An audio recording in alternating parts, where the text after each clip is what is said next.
Tonight, we are on the campus of Viger High School at Wolfpack Stadium for the last week of the regular season. Sidney Lanier has made the trip from Montgomery, and their season will continue next week in the playoffs. But for the Viger Wolves, things are still up in the air, so a win tonight could really help them out. Will the Poets write the end to the Wolves season, or will Viger rally and howl to victory? We're about to find out with a special Thursday night edition of the MCPSS High School Football Game of the Week. Good evening, I'm Al Wheaton, joined by Corey Labonte. We're glad you're with us. Corey, tonight, the rubber meets the road for the Wolfpack. Yeah, Boys to Men had a song called The End of the Road, and this could possibly be the end of the road for Viger. Right. We know Sidney Lanier will be continuing to go on and play in the first round of the playoffs next week, but Viger wants to control its own destiny, and like you mentioned in the intro, they want to go ahead and write their own script tonight against the Poets. They definitely want to do that. We know some controversial things have happened this season for Viger, and right now, literally, their season could be up in the air because we know there's some other things going on in the region that is totally out of Viger's control. So all they can do, Corey, is win tonight. Absolutely. You always need to find that help, but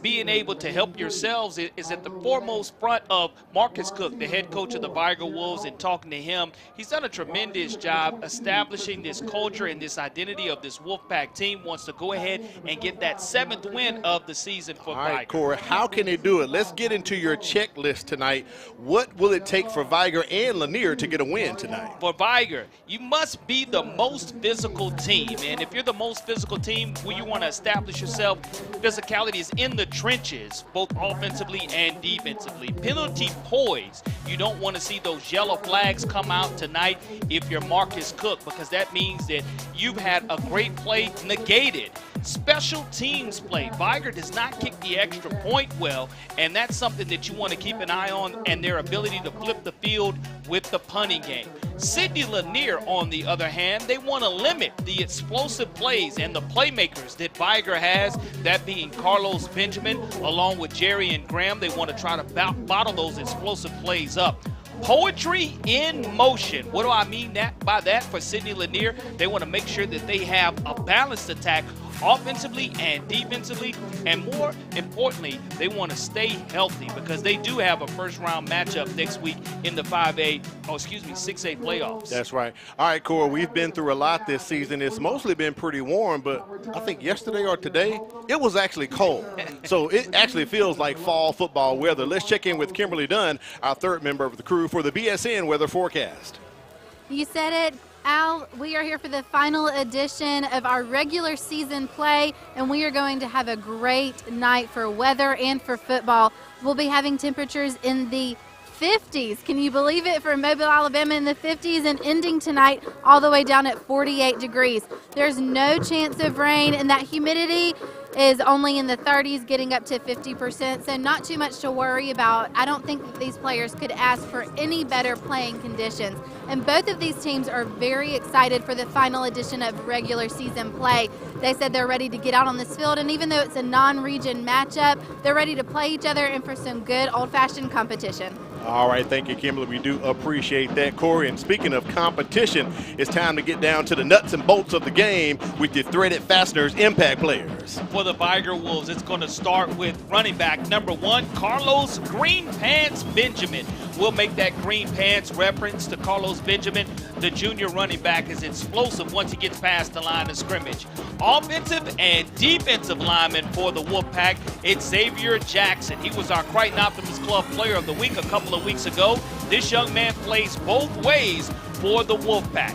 And for the Sidney Lanier Poets, their wide receiver, number 1, Jamarcus Howard, is a senior wide receiver. He's their playmaker and who the quarterback will be looking to come into contact with from a receiving standpoint. And defensively for the Poets, Jamarius Harris, the sophomore, number 5, is one of the leading tacklers on this Poets program and team. So look for him to make a defensive impact for the Poets. We will see how the impact will play tonight. Got to thank Threaded Fasteners, providing solutions from the ground up since 1979, sponsoring our impact players. Well, Cora, we've talked about the impact so far. 5A Region 1. There there's a lot up for grabs. There's a lot going on in 5A Region 1. We're going to put up this graphic to kind of show you the contenders and what's really going on. So we know the ramifications tonight. Viger, Corey, they're done with region play. So they're in the house at 5-3. But tonight, UMS Wright is playing Williamson. We do remember Viger had to forfeit a win to UMS Wright. They beat them here at Wolfpack Stadium. And tomorrow, 2 big games. BC Rain is traveling down to Gulf Shores, and Faith Academy over in the Snake Pit at LaFleur. Faith Academy has beat Rain, Viger, and UMS Wright. But for UMS Wright to keep hopes alive, they've got to win tonight against Williamson. Yeah, it's one of those that Williamson wants to do Viger a favor and vice versa. That's right. Where when you're looking at battling for the playoffs, that UMS Wright-Williamson game has a lot at stake for 5A Region 1 and playoff ramifications. And Gulf Shores being the region champions, going an opportunity to be undefeated tomorrow if they're able to beat BC Rain. BC Rain is the hottest team that we've seen super hot since Gulf Shores, and because of that, BC Rain's one of those opponents that you don't want to see in the playoffs for any opposing coach, no matter how the region standings find out finishing. Now, later on in the broadcast, we'll show you 7A Region 1 and 6A Region 1. Right now, both teams are about to head out to the field for the coin toss, and as you can see, it is a lot of guys there for Viger. It's senior night here at Wolfpack Stadium. They honored all the players and students before the ball game. So we're going to take a quick 30-second break, come back, bring you the coin toss and the kickoff for Lanier versus Viger. Did you know that missing 2 days of school per month has a negative effect on student achievement? And that chronic absenteeism is negatively impacting 1 out of every 10 Alabama students. Studies show students who are chronically absent are more likely to drop out of school. For every 1 day your child is absent from school, it takes 3 days for them to catch up. So if I am not sick, make sure I'm at school, because missing school means missing out. We are back, and now we're going to take it down to the field. Our white hat tonight, Gary Poole with the coin toss.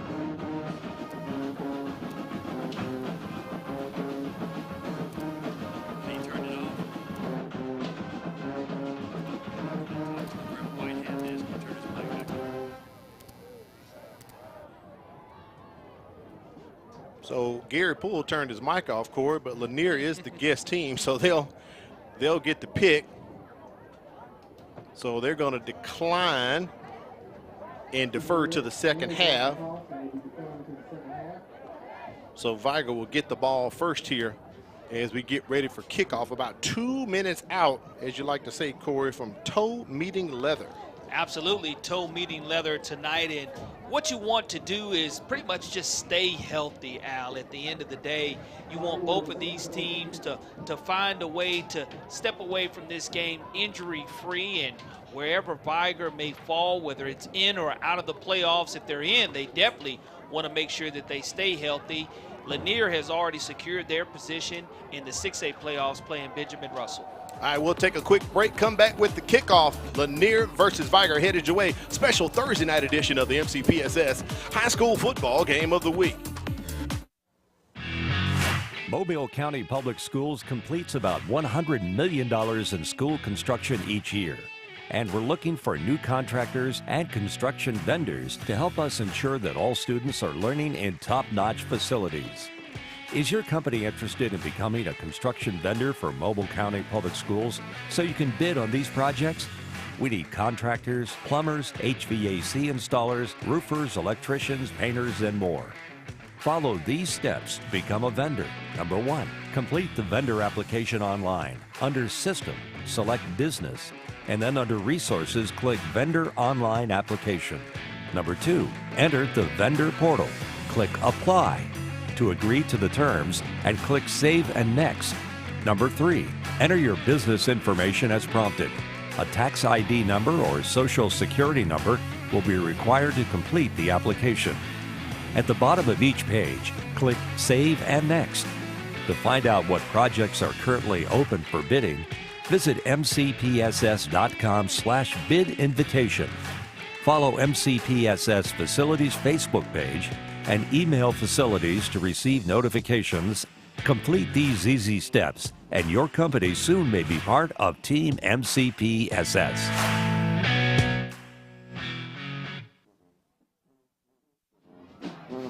We welcome you back to Wolfpack Stadium, moments away from kickoff, our first broadcast from this brand new multi-million-dollar beautiful facility, Corey. And what a lovely stadium it is. I know we had a chance to see Viger and McGill debut this stadium in the spring, and now here it is, already the end of the fall season, and Viger's wrapping up their first home season on their own campus with their own stadium. And every school that we've been to so far, it's just been a delight to see the enjoyment and the community show up and show out at these brand new stadiums. Back to receive for Viger. Carlos Benjamin and Garrett Holcomb. Doing the kicking for Lanier will be Martez Wright. As we are moments away from getting underway right here.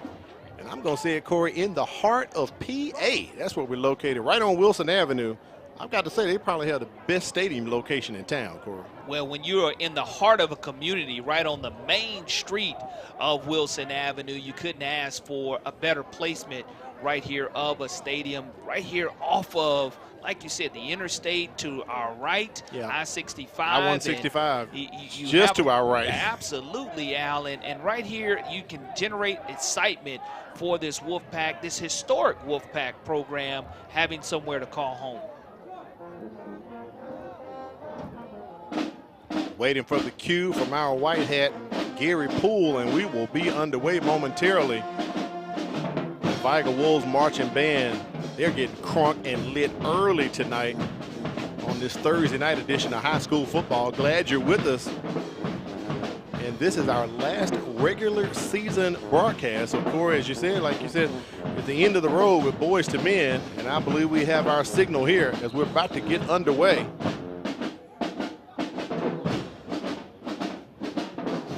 Wright kicks it right up the middle. Fumbled by Holcomb.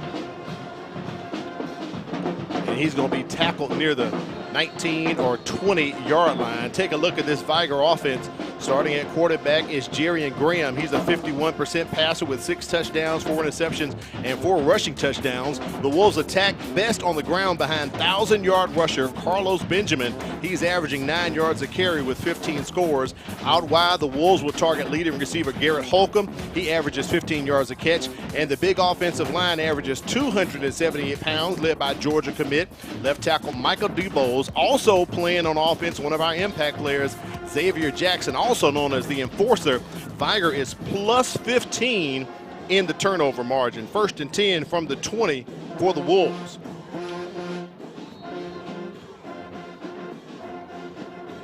And we have whistles and flags already. And what you also see is a change in the quarterback position for the Viger Wolves, not starting Jerrion Graham. Instead, they go with Dylan Jackson, the 5'9", 165-pound sophomore, starting at quarterback here for the Viger Wolfpack team. And we'll see what kind of difference that makes from a rhythm standpoint tonight. Gary Poole and the crew on the call tonight. Last minute sub right there, bringing Jackson in, and there he is, Mr. Excitement, Carlos Benjamin, and he can definitely do it, Corey, as he was part of the 4x100 5A state championship team, and that is a touchdown for the Viger Wolves. 85 yards to start us off. Viger's on the board already. Carlos Green Pants Benjamin. Boy, oh boy. You look at the burners on this young man. He bounces to the outside. Great job of sealing the edge. And Benjamin does the rest. The 5'9", 185-pound junior. He's already surpassed 1,000 rushing yards on the season.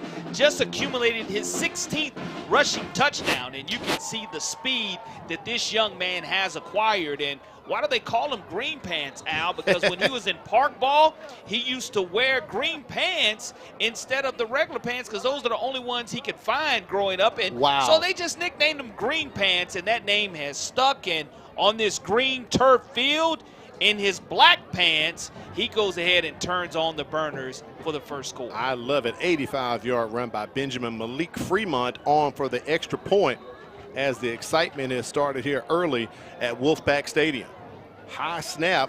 Fremont gets it up. Saw him practicing earlier, and it's good. 7-0 early Viger lead. We're going to take a break.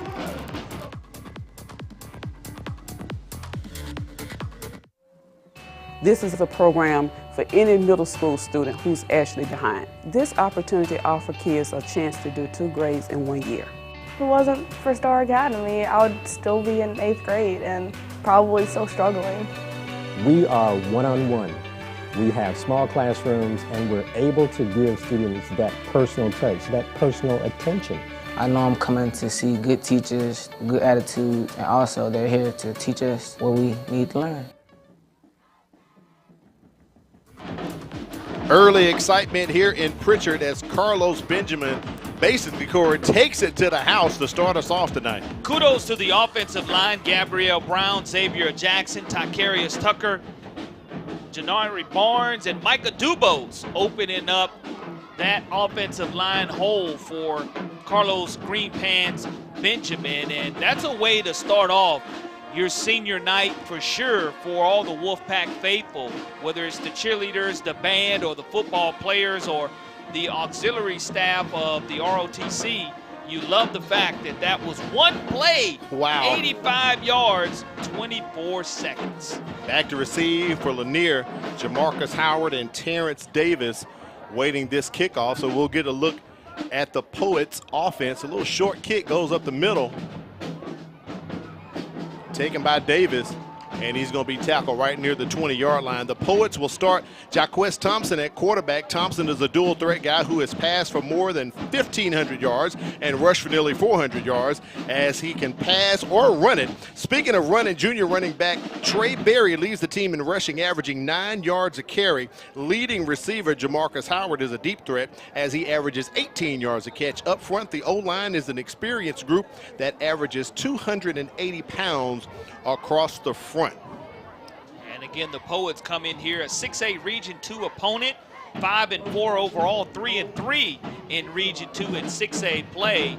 And their head coach Fagan's going to try to get the offensive coordinator Jonathan Colvin the green light tonight to score points just like Viger was. 1st and 10 from their own 26-yard line. And Corey, just like Viger, we have a penalty before we can get our first play off. And it appears to go against Lanir. Delay a game. Off. First down. That can always burn the coach up. We had a stoppage in play, and then we have a delay of game. Yeah, it's something you don't want to get behind schedule early, down and distance-wise, especially with this Lanier Poets offense, not built to play behind the sticks. If they're ahead of schedule, offensive coordinator Jonathan Colvin feels comfortable. Pushes them back to the 21-yard line, so 1st and 15 as they go with the handoff to Berry, and he is pushed way back. A significant tackle for loss as the Wolves push him back near the 10. Let's see where the forward progress is going to be placed at. Great swarming defense by the Wolfpack on that particular play. You see Devin Whitsitt, the 6 foot, 185-pound sophomore, making his 27th solo tackle in that situation. And now you're looking at close to 2nd and right at 18 yards to go for the Poets. Ball's at the 17-yard line. 2nd down coming up here for the Poets. Rolling out, Thompson trying to find his way, decides to keep it, gets near the 20 and steps out of bounds at about the 26. Corey, that's the original line of scrimmage on this series. But you can see the great job and the elusiveness that he does have. Just look how far away that ball is away from his body, though. He has to secure that high and tight. Not quite sure if a defender's coming behind him. Look, something to keep an eye on here as the game progresses. Ball security by Thompson, the elusive quarterback. So it's 3rd and 10, ball at the original line of scrimmage of the 26. Play clock approaching 15 seconds here. Our first look at this Sidney Lanier offense. As you said, they play in 6A Region 2. And we have another flag. That might be a false start there, Corey. It will cost you another 5 yards in that situation, and you were able to get back to the original line of scrimmage, and now instead of 3rd and 10, you're going to be looking at 3rd and 15. Offense. So another penalty called against Lanir, pushes them back to the 21. And once again, keep an eye on the scrambling ability of Jaquez Thompson, and Viger has to do a good job of keeping him contained in the pocket. Trying to set up the screen. They do get it. Ball out to Berry. He releases, gets the first down and some more up to about the 40. Take a look at this Viger defense. The Wolves play a 4-2-5 with star linebacker Brandon Pirifor leading the team in tackles and interceptions with 3. He'll get help from Mike linebacker Jai Lang, who'll patrol the middle. Up front, defensive tackle Xavier Jackson. There's that enforcer again. He's going to man a line that averages 222 pounds, and he'll also play some offense, as we talked about earlier. In the secondary, strong safety Cornelius Pearson will be a stingy Wolfpack secondary, and the Wolves defense is quick and fast. And we have a flag that looks to be ineligible receiver downfield on that screen. What it'll do is negate a huge gain. Sure will. For the Poets. And Viger catches a great break right there. And now you're looking at 3rd down and close to 20 yards to go for the Poets. Unfortunately for a lot of offenses, Corey, officials have been calling that a lot this season. Ineligible receiver downfield with those screens. They like to set up tunnel screens, bubble screens. Pressure on Thompson. Shows the leg, shows the speed. The line to gain is the 36, and Corey, I think he should have enough. He's going to be close. Let's see where they spot this at. Yeah, they're going to have an opportunity to move the sticks, Al, but you must not allow him to escape that pocket. Again, if you don't set the edge as a defensive end and you allow him to break that containment, then he's going to be able to hurt you all night long. So they went from a second time with 3rd and long and are able to convert, getting that fresh set of downs for the Poets. That's a 20-yard pickup for Thompson right there. Gives them life, so it's 1st and 10 from their own 36-yard line.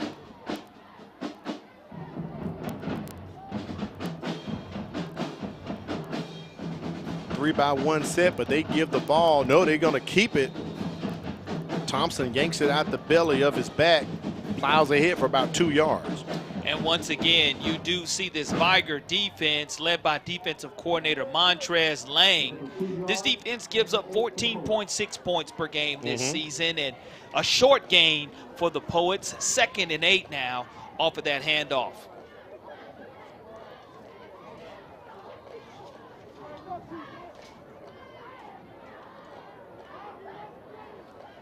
Same setup again. Coach Fagan, they run this spread offense, that 3-by-1 wide out set. Thompson just keeps it, eludes the Viger defender, trips him up though as he's trying to get to the 45. Look at him frustrated, Corey. He knew he had some more in him. Yeah, it looks like Jake Lang is going to be able to get the shoestring tackle for the Wolfpack, the 5'10", 218-pound senior defensive end, and a positive gain now, 3rd down, money down, and 4 yards to go for the Poets, and they're going to take a timeout to talk about it. Timeout on the field. So we'll take a break right here and be back. 3rd down and short coming up for the Poets. Hey Alexa, tell me about Mobile County Public Schools. With 53,000 students in 90 schools, Mobile County Public Schools equips and empowers college and career-ready graduates. Several MCPSS schools are ranked among Alabama's top 10. Yearly, graduating students earned about $110 million in college scholarships and 10,000 career credentials. MCPSS is learning today, leading tomorrow. Does that answer your question?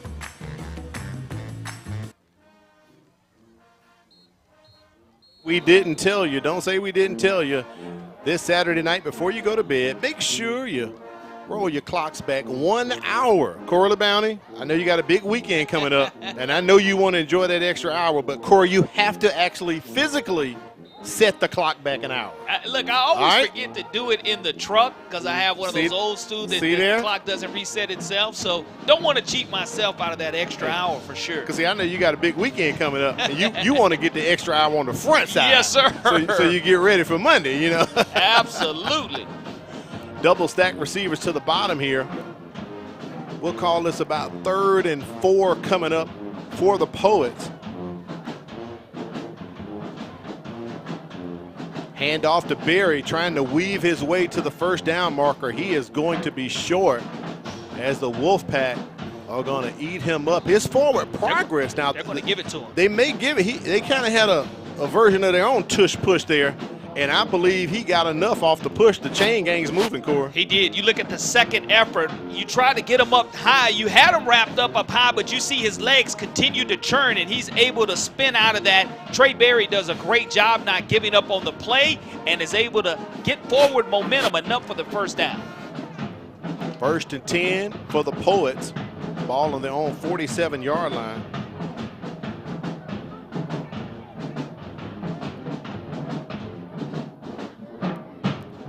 Hand off to Berry once again, following behind Jimmy King on the block. And Lanir gets into Viger territory up to the 49-yard line of the Wolfpack. Out of that split backs look, you have to make sure that you have great eye discipline. John Lang, the 5'10", 190-pound senior from his middle linebacker position, makes that stop. 4-yard gain on the play. The Poets, they'll show you that they try to go under center or play from the shotgun look. It gives their quarterback an opportunity, Jaquez Thompson, to survey the defense where he wants the RPO or not out of the split backs. 2 receivers at the top in this formation. 2nd down and about 6 to go for Lanir. Thompson gonna keep it himself. Boy, he's got room. The turf monster gets him at about the 35-yard line of Viger, but that is another Sidney Lanier first down. That's what I'm talking about out of that ability to have that RPO. He decided to pull it that time and just follow his blockers down the field, and Viger's going to have to make that adjustment defensively to where they're going to have to make sure they have someone to spy him, whether it's Purifoy, Lang, or Gales there from their linebacker position. But a nice drive here for the Poets on their offensive possession. 1st and 10 from the 35-yard line of Viger. Sidney Lanier averages 27.7 points a game coming into the contest tonight.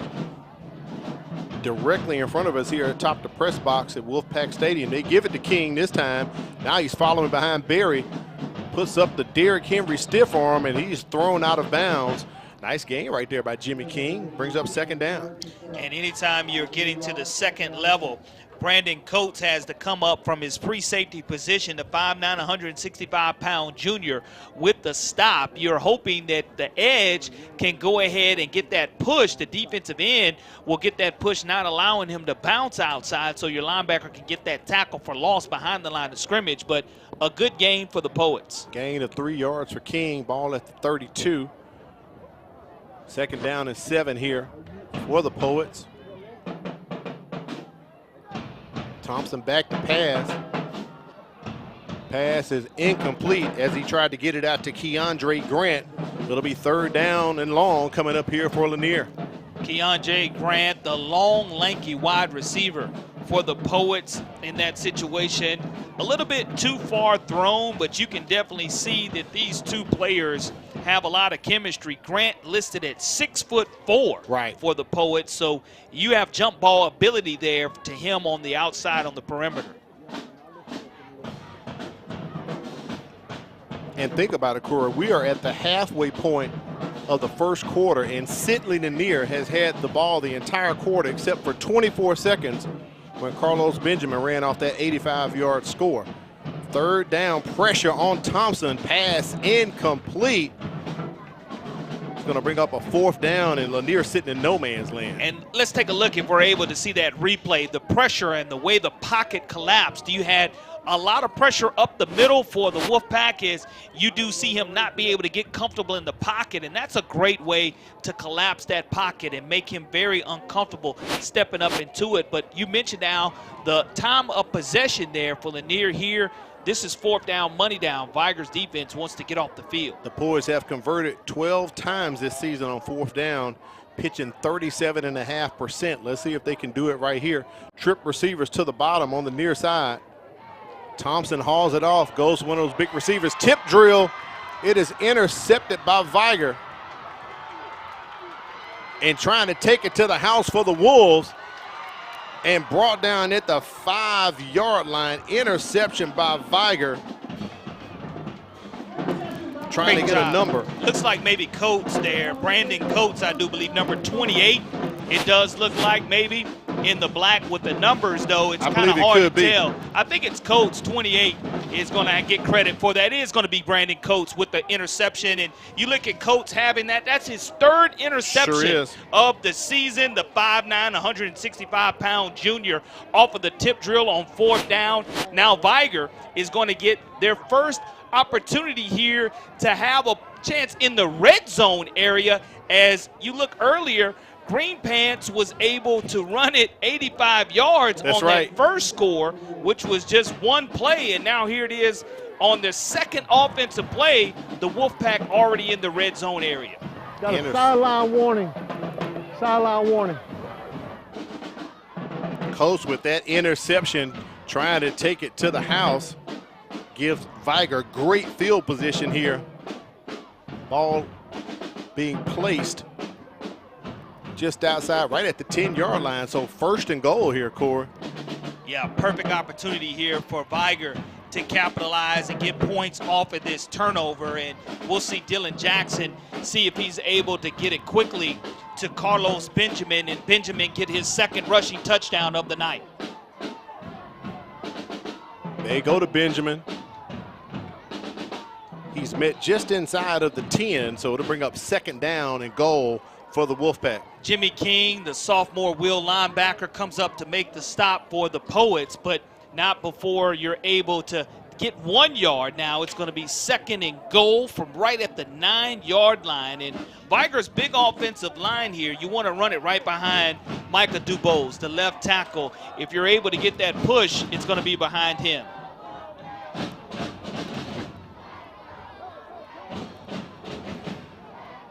Play clock under 10 seconds here for Jackson. They go back to Benjamin. Takes it to the far side. The Poets eating him up. Looks like his forward progress maybe get him to the 8. Possibly a 1-yard gain there. It's going to be 3rd and goal. And right like that, it is one of our threaded fasteners players to watch, and that's the defensive end, Jamaris Harris, coming up with that stop. And here it is, Viger gets bogged down in this red zone area. Where their strength is really is on the perimeter, bouncing it to the outside. If you're not able to get that additional block or get the offensive lineman to the 2nd level of the linebackers and the corners, you're going to be in trouble, because Viger doesn't throw the ball a lot in the red zone area. That's what Benjamin was trying to do. Go back to him once again, and he skirts into the end zone, hits pay dirt. Carlos Benjamin with his 2nd touchdown tonight. And just like that, Viger jumps on top, 13-0. Nice call, nice offensive line push. And you have Tykerius Tucker, Xavier Jackson, Gabriel Brown, Micah Dubose, and Barnes doing their job for your running back, Carlos Benjamin. He needs to give them all a high five when he runs over to the sidelines, as Viger will have an opportunity to go up 14-0. And the quick, explosive plays by Viger really haven't had more than 2 minutes time of possession and are already up 14-0 if this is made. Fremont with the extra point, and it is no good. 13-0 is our score. That is Benjamin's 17th touchdown of the season. Let's check in with Kimberly Dunn on the sidelines. Corey, before the game, you talk about your checklist that you have for the teams, but I was able to speak with the coaches and ask them what their checklist tonight for their teams are. And Viger, as we're seeing, has already come out explosive, and that's exactly what their coach said they needed to do. They needed to come out, win in the trenches, eliminate penalties, and be special on special teams. And then on the flip side with Sidney Lanier, they said they need to be efficient in moving the football. And so far, we've seen them struggle in that tonight. They said they need to have no turnovers and be able to execute in every play that they do. So hopefully as the competition continues, these coaches will be able to check those things off of their checklist. Gotta thank Firehouse Subs. Enjoy more subs and save more lives. A portion of subs purchased at Firehouse will go to the Firehouse Subs Public Safety Foundation. So visit our friend Neil Patel at the Greenlight Road Firehouse Subs location. Also, we want to thank BSN Sports. If you need some team apparel from baseball to volleyball and all sports in between, BSN Sports, it's the heart of the game. Visit them online at bsnsports.com. Gotta thank them for being a part of our team, BSN Sports and Firehouse Subs, for the MCPSS High School Football Game of the Week. Corey, we talked about it, time of possession with Lanir. They owned so much of it here in the first quarter. And Viger, I'm going to say, Corey, in less than 4 or 5 plays, they're up 13 points. Well, here's what you're looking for. A Viger offense averaging 25.7 points per game. Offensive coordinator KJ May, assisted by his head coach Marcus Cook. And if you're looking at the scoreboard 13-0, quickly here, time has really not been in a factor for the Viger offense. Now, Lanier here, they were able to sustain close to a 10 or 11 play drive on that last possession and came away with the interception. Empty-handed, and right. That's not what you want here. You want to go ahead and find a way to push the ball down the field and put points on the board. Thompson keeps it once again in that RPO, and he is wrapped up by the Wolfpack. Going to lose about 4 or 5. 2nd and 15 coming up here for Lanir. And that stop made by Xavier Jackson, 6 foot, 245-pound senior, one of our thread and fasteners players to watch here tonight, and plays on both sides of the football for the Wolfpack. That's going to be a 5-yard loss for the Poets. So actually, all was miscued between the quarterback and the running back. This time they do get into the belly of Berry, but he is met right at the line of scrimmage. Boy, this Viger defense is really bowing up here.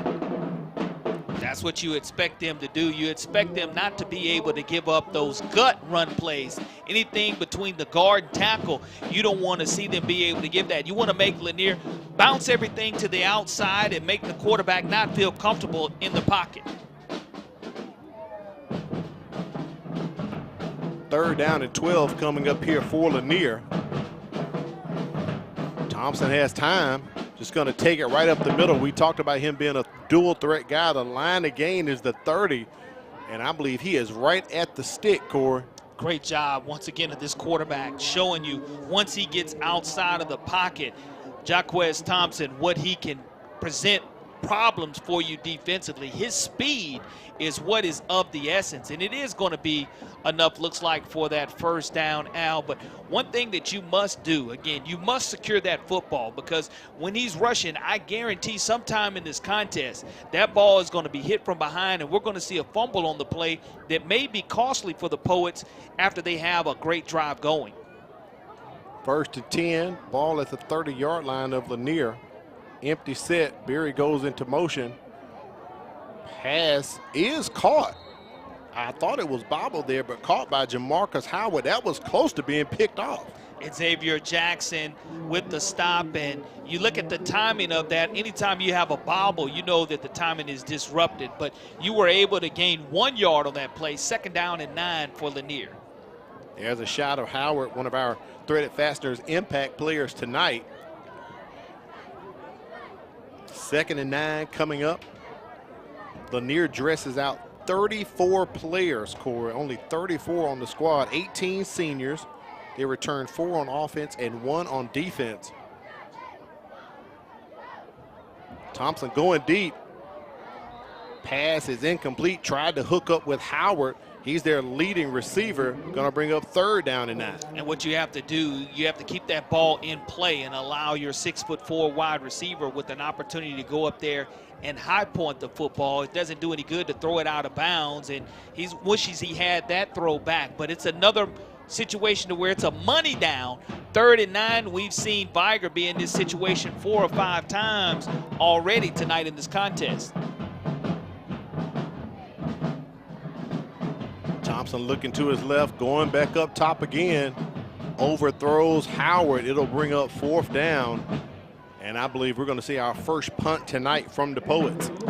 Kept that one in play, but overthrew him in that situation. And now, if you're Viger, you just want to make sure you don't have any penalties here on this special teams punt. And you're probably going to try to bring the house and turn over the Poets on this punt. Trey Berry back to punt, and back to receive for Viger will be Garrett Holcomb. Holcomb setting up at his own 33-yard line. Decent punt right there from Berry. Holcomb catches it on the fly, past the 50 already. And for the second time tonight, the turf monster appears, Corey, and wraps him up. And a late flag, flag after Holcomb tackled. That one's going to be called against the Viger Wolves, and it's going to be unnecessary roughness on Chris Perry Jr., number 22 in black. After that kickoff, he had a late block that he tried to come in and make clearly after the whistle had blown. And if you're Holcomb, you see him catch that in full stride, and you thought that the hole was going to open up. But the good thing for Viger is that if the turf monster is going to hit you, that he didn't take that to the house, because had he taken it to the house and you had that block, it would have come back anyway. Personal foul, blindside block on the receiving team. Now. That's going to push Viger back to their own 41. See if we can see it. Yeah, right at the end of the play, you'll see right 22 there. After the whistle blows. Right there, yep. Go ahead and catch him with that blind side. But Viger now, we'll see if this explosive offense can strike once again. Jackson back to throw his first time tonight, trying to catch up with Holcomb. Holcomb is out of bounds. He hauled it in, but just out of bounds. So 2nd down and 10 coming up for the Wolfpack as we are at 1 minute and 7 seconds left here in the first quarter. I know earlier in the season, Kelvin Brisker, the 6'1", 165-pound junior, was the backup to Jerry and Graham. Sure and was. Tonight, what you're seeing is Dylan Jackson, the 5'8", 160-pound sophomore, who normally plays the wide receiver position, take the field, and there's going to be another ineligible down the field on that pass, and it'll wind up costing Viger some yardage, and we'll see them go ahead and spot the ball for play. 1st and 15. Pushes it back to the 36, a 5-yard penalty.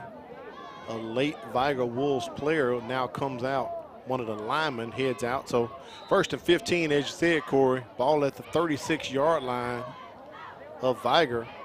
Senior night here at Wolfpack Stadium. They hand it off to Benjamin. He hits the hole past the 40, near the 45-yard line. Nice carry right there by Carlos Benjamin. And you can see the great speed of Benjamin, and it's been the first time tonight that he hasn't been able to bust a big one, because we've seen him with the 9-yard touchdown run and the 85-yard touchdown run, but the Wolfpack are able to get a couple of yards off of that 1st down run. 7-yard pickup by Benjamin. Sets up 2nd down here for the Wolfpack, directly in front of us here in the press box. Back to Benjamin they go. Look at the hole opened up by that Viger offensive line. Averages 278 pounds. Corey, I think you could have walked through that hole, man. Jimmy King with the stop for the Poets, but you can see how quick Benjamin hits that hole. This young man is so very explosive. Viger going tempo. They don't have to snap it. The quarter will actually end. But Jackson gets the snap off. They want to go for the kill shot and catch Lanier asleep. Pass incomplete. And that's going to take us to the end of the first quarter. Viger on top, 13-0 over Lanir. Yo, I'm on my way to the mall, the Bel Air Mall. And I'm checking out Trey Pay's Cafe. Trey Pay's is so much fun. They got the fanciest snowballs on the planet. Plus a loaded quarter-pounder beef fry. Trey Pay's Cafe. The nachos are slamming and the fries are banging. Don't forget desserts. Deep-fried cheesecake bites, deep-fried Oreos, and a whole lot more. It's the food that makes you feel good. Trey Pay's Cafe inside the Bel Air Mall. Come now and come hungry.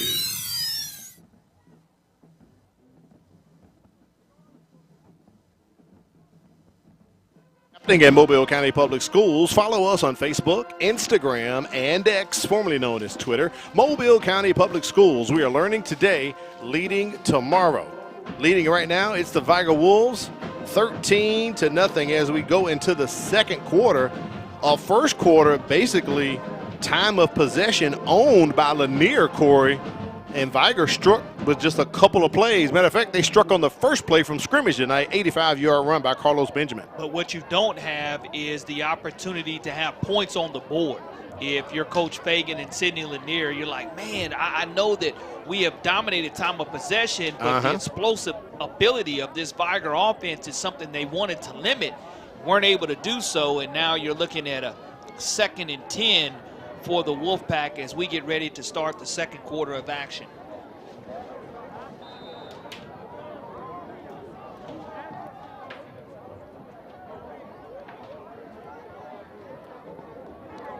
Jackson still in at quarterback, trying to set up that screen. Incomplete, tipped at the line by the Poets. Take a look at the stats here from the first quarter. No surprise rushing yards, 116. 85 of that was the score by Benjamin. And Corey, no passing yards. I believe when Jackson attempted that pass to Holcomb, that was his first pass of the first quarter, as a matter of fact. So no surprise there. But the 3 penalties for 25 yards is something that both of these teams, 3 for 15 for Lanir and 3 for 25 for Viger. Viger needed to make sure they had penalty poise, and they want to get better than that in the second, third, and fourth quarter. Only 1 turnover in the first quarter. Pressure on Jackson. He's going to escape. As we talked about, he normally plays wide receiver, so he has the speed.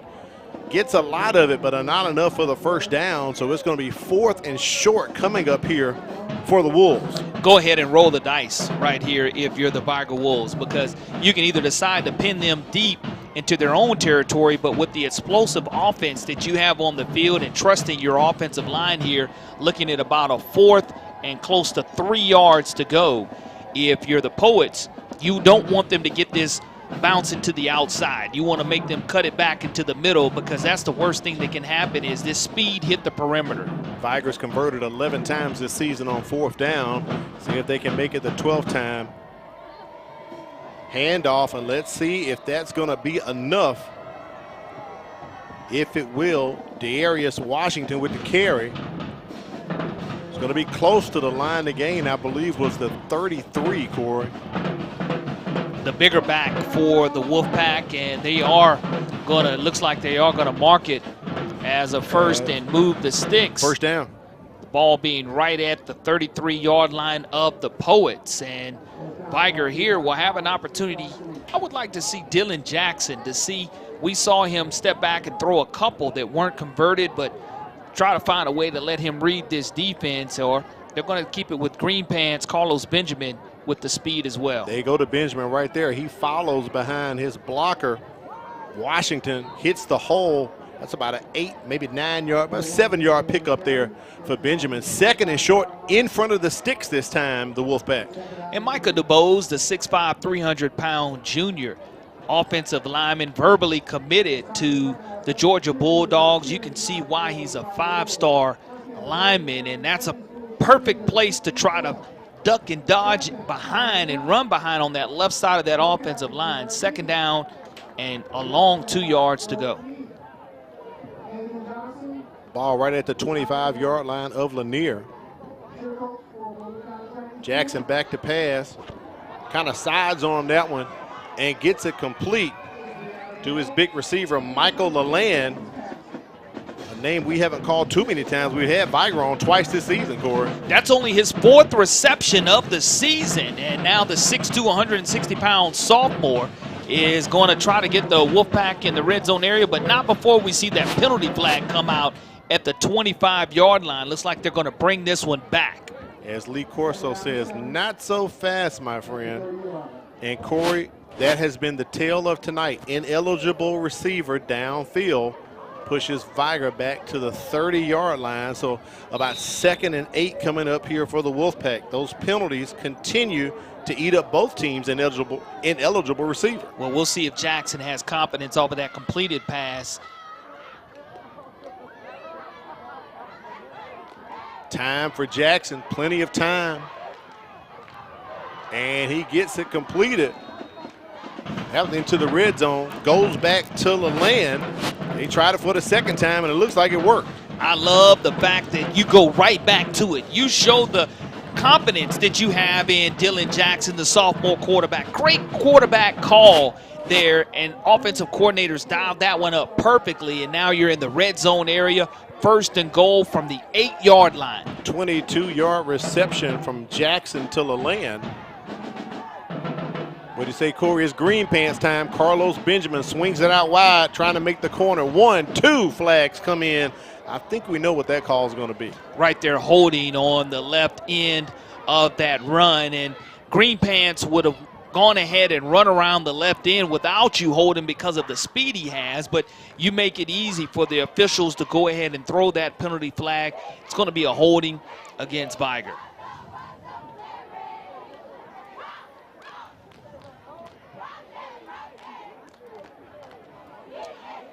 Gary Poole and his crew working hard for the money tonight, Corey. Yeah, I mean, if you're Coach Cook, you can't be happy. Offense. Replay. Cannot, because that one takes 6 off the board. And it does take 6 off the board, and I know that when you do look at this situation here, you go right back to Carlos Benjamin Greenpants, because he, after that line of scrimmage, after he has just a little sliver of light that around that left end or that left guard and tackle position, he hits that hole so hard and fast. It's an easy call for Viger's offensive staff to want to go right back to him. 1st and goal from the 14. They throw it. There's a flag. I thought there was going to be a flag against Lanir, the intended receiver. And I believe we're going to have some PI right there, Corey. Quincy Wilkins, the junior cornerback, is going to be called for that pass interference call. And when you're one-on-one, even though the throw would have been incomplete, you have to give the wide receiver an opportunity to make that catch. And the back judge is able to throw that one. And even though the pass was incomplete, it will have an opportunity now for Viger to get the ball with the 1st down. So that's going to push the Wolves closer. It's going to be 1st and goal. Let's see where they spot this at. Right at the 7-yard line. 7-yard line. So this drive, not this drive, they previously were at the 8 with Benjamin, and Benjamin with the ball again from the 7. Look at him weave his way, Corey. But he's pulled down just outside of the 5-yard line. He ran a long way to get 2 yards, Corey. Jason McKinney, the defensive tackle, on the stop for the Sidney Lanier Poets. Viger going quickly to the line of scrimmage to make sure that they know what they need to do. And the worst thing that can happen for Viger here is for another penalty flag to come flying out, as they wanted to see Carlos Benjamin get his 3rd rushing touchdown of the night. Looks like Lang has, or Jake Lang, one of the Lang twins, has come in the backfield. Benjamin trying to make it happen. Another flag as he goes into the end zone. I believe this score will be nullified. It will. With a penalty against the Wolfpack once again. You bring that one on back, and that one's going to be on Dearius Washington. And I said that's the worst thing that you could see happen for Viger. When you get down in this red zone area, you're making it harder on yourself than you have to, because you just want to keep your hands inside of your body without tugging on that defensive player. And if it is a holding call that the referees indeed do see, be costly. On the off. Replay, 2nd down. Corey, not only is Gary Poole and the crew working hard for the money, our statisticians, China Powell and Matt Moore, working hard for the money. I should have brought my abacus for them tonight, or a pencil with an eraser, because every time they jot something down, they have to erase it, because Viger's going backwards on this drive. Well, I tell you, if you're able to roll Dylan Jackson back outside of the pocket, we have seen Benjamin with the burst of speed as well, but Jackson's the man. 2nd and goal from the 15, trying to get it to Holcomb, I believe, right at the 1. Great job. Holcomb hauls it in right at the pylon, almost in, Corey. And there's another penalty flag on the play, and you look at the great catch by Jared Holcomb, the 5'9", 175-pound sophomore. Would have been his 24th reception of the season, but just like that, you do see the officials talk about it and say, look, we're going to go ahead and converge, see what we have, and disperse the penalty yardage there. So it was 2nd and goal from the 15. Dead ball, personal foul against the offense. It's going to be 3rd down. That is not what Coach Marcus Cook wants right now. So that's going to push him back probably to the 30, Corey. That's a 15-yarder. From the spot. So from the spot, catch. well, that helps him out. So that puts it at the 16-yard line. So a net loss of 1 yard. Unfortunately, that penalty happened and literally negated that reception right there by Holcomb. So 3rd and goal from the 16. What will KJ May and Coach Cook dial up right here? Holcomb or Montgomery here is where you can go if you're the quarterback. You don't want to throw an interception, though. Throw it with confidence.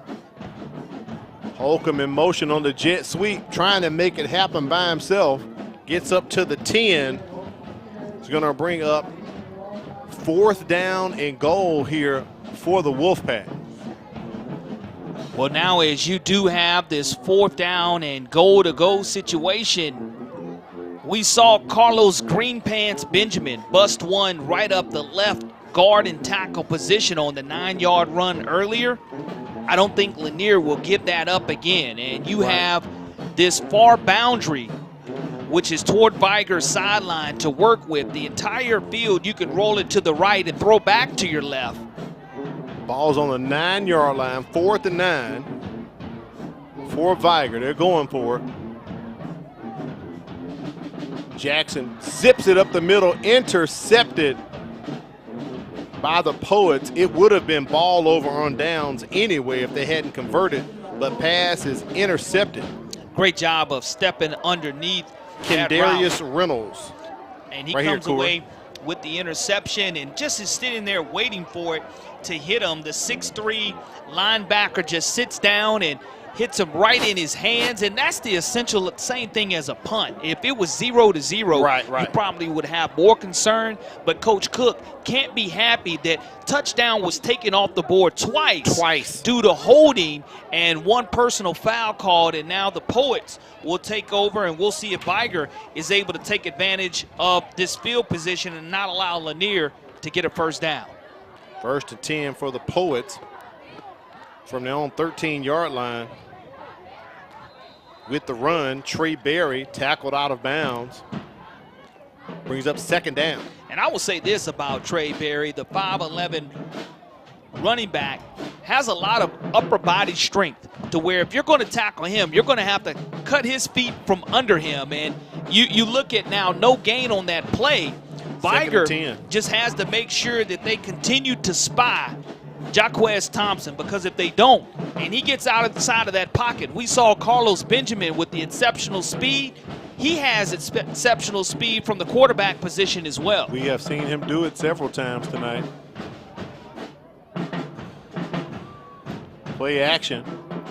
Right across the middle to Howard on a slant. Look at Howard go, talking about that speed, Corey. From the 13-yard line, takes it to the house, hits pay dirt. The Poets are on the board. And take it off the board due to a penalty flag right back at the 10-yard line. When you see the officials not jogging down the field, you know the first thing my eyesight does is take me back to see why the officials aren't running down the field. And it's going to come back, but you do see the blazing speed of Jamarcus Howard, and you can see why this young man is a threaded fastener impact player for the Sidney Lanier Poets. Oh, Corey, ineligible receiver downfield. That has been the call tonight for both teams, and I'm sure Coach Fagan is beside himself right now.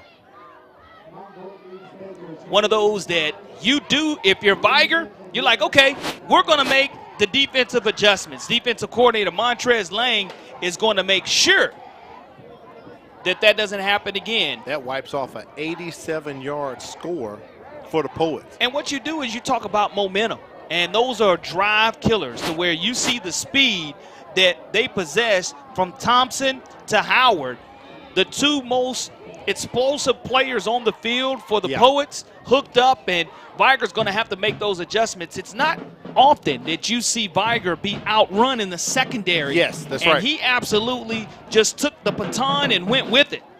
2nd and 15, balls on the 8-yard line of Lanir. Oh, Berry moved over Thompson. The ball was hiked to Thompson, and he is livid at his center. Like, why did you hike it right then? Well, I will tell you this. There used to be a cartoon with the Plastic Man. Well, his arms extended so far to scoop up that football from being called a fumble.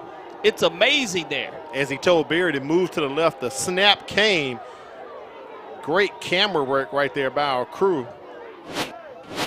And once again, we'll have a timeout on the field. So Coach Fagan's going to call timeout 3rd and 15. He wants to discuss things with his poet, and we'll be back. We'll take a break, bring you more action here for the MCPSS High School Football Game of the Week.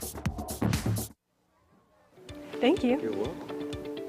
Ayla, hi. Oh, hi, Sierra. How are you? Good. How are things? Things couldn't be better. What do you mean? Well, I just started this new job as a school teacher with the Mobile County Public Schools, and it has been a life changer. Great benefits, the hours are great, and great students. Just overall, it's a great opportunity. Oh, wow, that sounds great. Yeah. I'm going to look into that. You should. For more information, visit mcpss.com/job opportunities.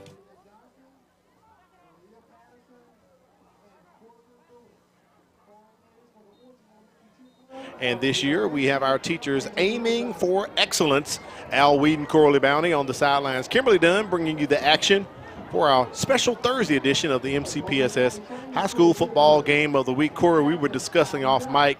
That's 3 scores taken off the board by penalties tonight. These teams have to clean that up if they're trying to go to the playoffs and succeed. You have to clean it up. You can't hurt yourself. And one of the things that I mentioned for Viger and my checklist at the beginning of the game was to make sure that they put a pause on those penalties and had penalty poise. And in that situation, the Poets didn't have poise, and they're having to rewrite their script here on this particular drive, as it's going to bring up 3rd down and 15 yards to go deep in their own territory. 1 timeout remaining for the Poets. They try to set up a screen there, incomplete. And he took a nice wicked shot. Berry took a hit right there toward the end, but he gets up. So 4th down coming up here for the Poets. Viger looking to receive this punt as Garrett Holcomb's going to run out to the 46-yard line of Sidney Lanier. What I did see, though, is if we're able to look at that replay of that shot, he took a great clean hit. That's what football is all about. It's the contact sport. He's going to make sure he gets a good ice bath when he gets home. But Holcomb, if he catches this on the fly, the turf monster caught him last time he was able to receive this punt. He's one of the blazers here from a speed standpoint for the Wolfpack team, and we'll see if the special teams give him an opportunity to return this. Flags on the play. Don't know if they were drawn off or if this is encroachment by Viger. Berry in the end zone, lined up to punt. And they're going to march it off against the Poets. Delay of game. Play 4th down. 2nd time Sidney Lanier has been hit with delay of game tonight, so half the distance to the goal. They'll mark it off. Berry still in the end zone as Holcomb creeps closer to about the 40, and Berry does not want to hit that end line behind him. I think that would be a safety. He's got great awareness, and you saw the last exchange be clean directly to him, and he was able to boom it off his foot. High snap. Berry gets it off, end over end.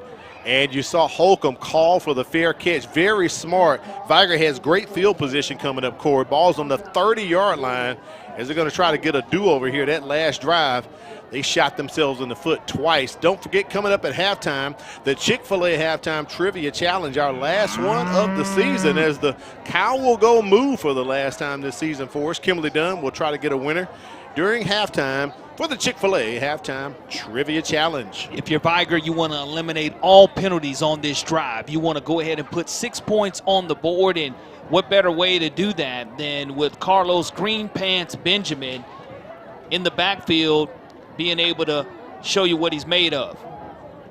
Hand off to Benjamin as he gets up just right at the 25-yard line, just inside of it to the 24. Bring up second down and about 4. A little 6-yard pickup right there for Carlos Benjamin. Positive yardage is what's important for Viger without penalties. Positive without penalties. And that's what Coach Marcus Cook wants to see out of his offense here on this drive. You're going to give Benjamin a rest here. Bring in Demetrius Johnson. Johnson with the carry. Running behind the left guard. Still on his feet. Keeps those legs going. Maybe picked up 1. So 3rd and short coming up here for the Wolfpack. Being helped up by his offensive lineman, Micah Dubose. 3rd down and 2 yards to go to get the first down. And this would be great for the Viger offense to be able to pick up this first down without having a penalty to keep the clock continuing to churn toward halftime.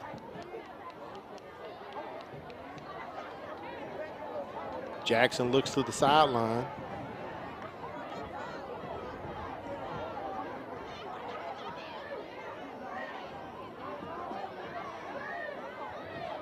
Play action. Jackson going over the top. 2 receivers in the area. They almost collide. And Holcomb saying he grabbed it and came up with it, and they're saying it's a touchdown. We've got to see this replay. We saw a week ago 2 tip passes be caught by Bryce Kane. We'll see this one if he's able to keep the tip of the football without touching, and he does grab it. Gracious. And that is Sports Center worthy on that catch by Holcomb. Oh, this is coming right to your living room. Look at this. Great camera work by our crew. Outstanding job showing clearly is a touchdown. He was able to secure it, bring it in, and Holcomb is able to cash in. That is going to be his 5th receiving touchdown of the season. Fremont's extra point is good, and Viger extends the lead 20-0 over Lanier.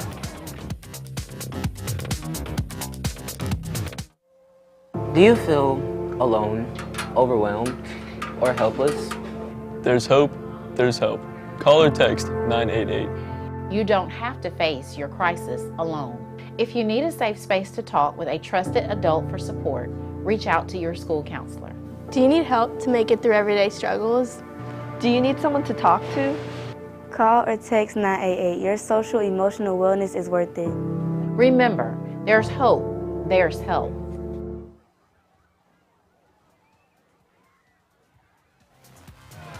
We welcome you back to the MCPSS High School football game of the week. Look at that catch by Garrett Holcomb, his 5th touchdown of the season. Corey, you just talked about it. He knew he had it. He didn't have to sell it. Didn't hesitate at all, was able to get his hands underneath that football, and that's just great concentration that you mentioned. And I did say that that was his 5th receiving touchdown. That's his 5th touchdown of the season. You look at him having his 25th reception of the season. 5'9", 175-pound sophomore, probably making one of the plays of the year for this Wolfpack offense in regards to a highlight standpoint.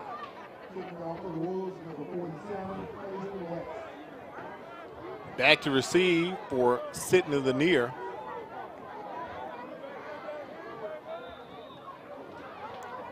Now 20-0 here early in the second quarter, or late in the second quarter rather. Viger very comfortable here.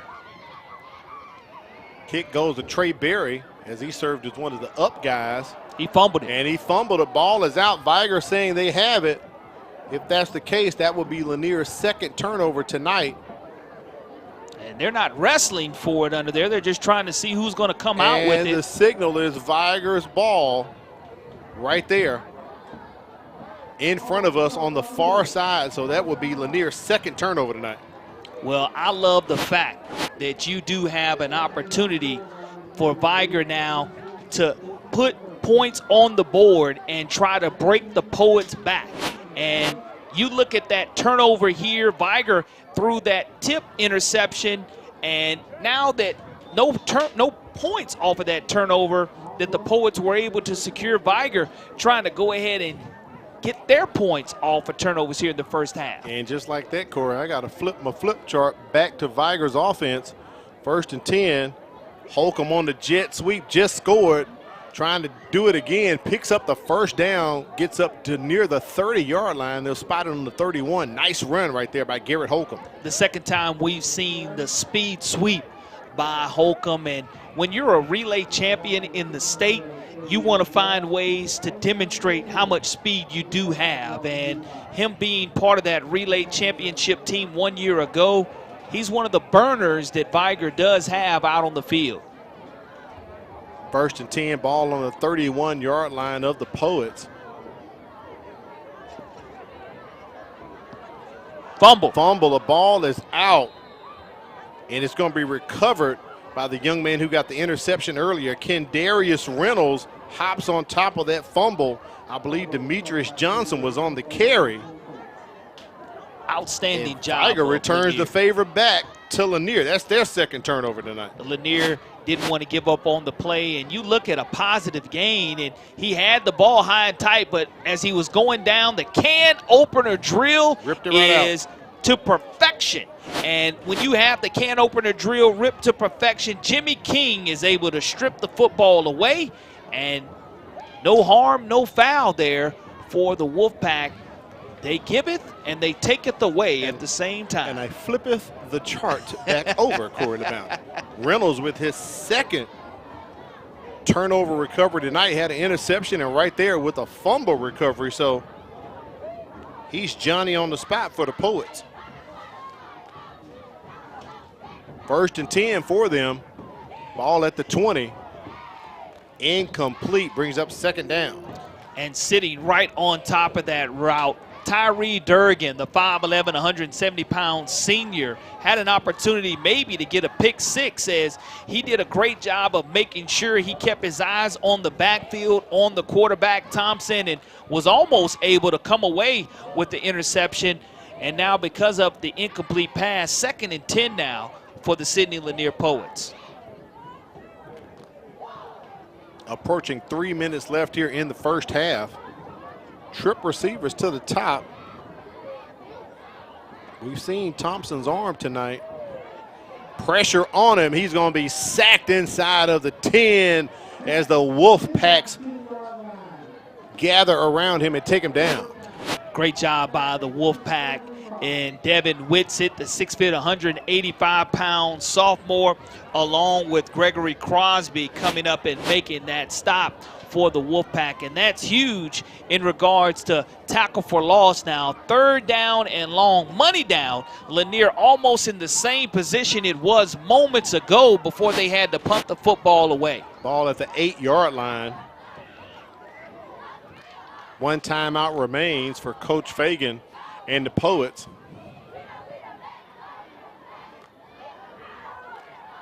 Thompson just going to keep it himself. Slashing, making moves, but most importantly, securing the football, Corey. That's the key for them right now. Do not want to turn over. Viger plays it smart. Coach Cook calls a timeout, saves time. Jaboris Guerra, the defensive end, comes away with that stop, and you can see the elusiveness of Thompson. And once again, this quarterback, once he gets outside of the pocket, he knows how to create and make things happen for himself, as Viger leads 20-0, playing chess and not checkers in regards to this one now, trying to make sure that they punt it away and have a chance to score 6 more. Got to thank Firehouse Subs for being on the team. Enjoy more subs and save more lives. A portion of subs purchased at Firehouse will go to the Firehouse Subs Public Safety Foundation. So visit our friend Neil Patel at the Greenlight Road Firehouse Sub location. Also, we want to thank BSN Sports for being on the team. Now, if you need some team apparel or equipment from badminton to wrestling, all sports in between, they've got you covered. BSN Sports, the heart of the game, online at bsnsports.com. Got to thank BSN and Firehouse for being on the team with us. And also, we want you to be on the right team, because we don't want you going to church too early or too late Sunday. So roll that clock back 1 hour before you go to bed. And, Corey, don't forget the one on the oven. Yes. And the microwave. Yes. Don't forget those two. Those will throw you off as well. And I'll tell you one more. Don't forget the coffee maker. That's the one that'll keep the peace in the house. You don't set that coffee maker back, you're in trouble, brother. I have found that out firsthand. So make sure you set those clocks back. Barry with a nice punt, end over end. Holcomb grabs it at about the 47, burst up the middle, past the 20, close to the 15. Garrett Holcomb, nice punt return right there for Viger. And what you don't see is any penalty flags, which is huge. Is you see a nice toe-to-leather punt by Trey Berry, but you see an even better return. We know, and we mentioned the speed. Look at him and plant his feet. He knew the direction of the special teams that was taking him. He cut back to the right, kept his feet churning, got down into the 17 actually yard line. Great red zone percentage here for the Wolfpack. You're playing the percentages here. Coach Cook's timeout was a wise one. 2:02 remaining.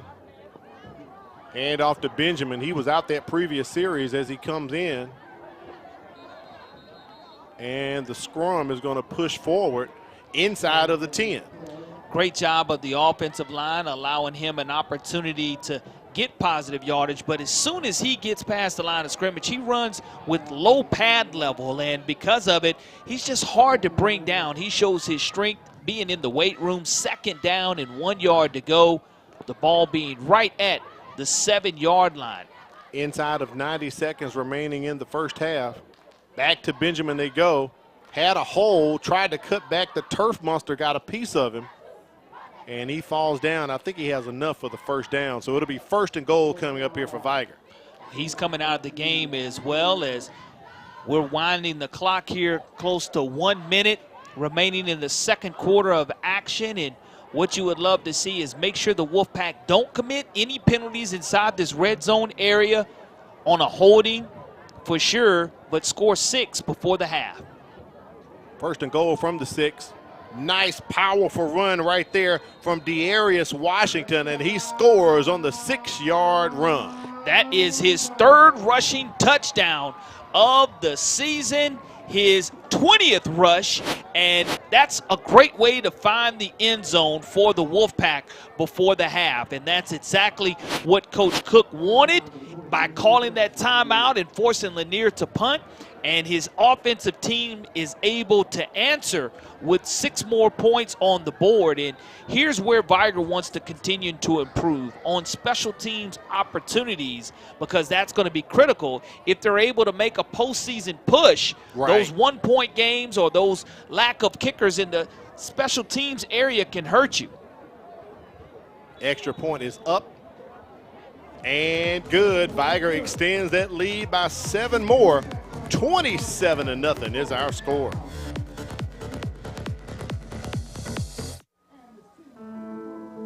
A teacher is one of the biggest investors in a community. They impact the lives of those we value the most. Teachers share knowledge which helps shape and mold our future leaders. Teachers show direction and help build a sense of purpose. Are you ready to make a change? For more information on teaching opportunities, teacher incentives, or to apply with the Mobile County Public Schools, log on to www.mcpss.com.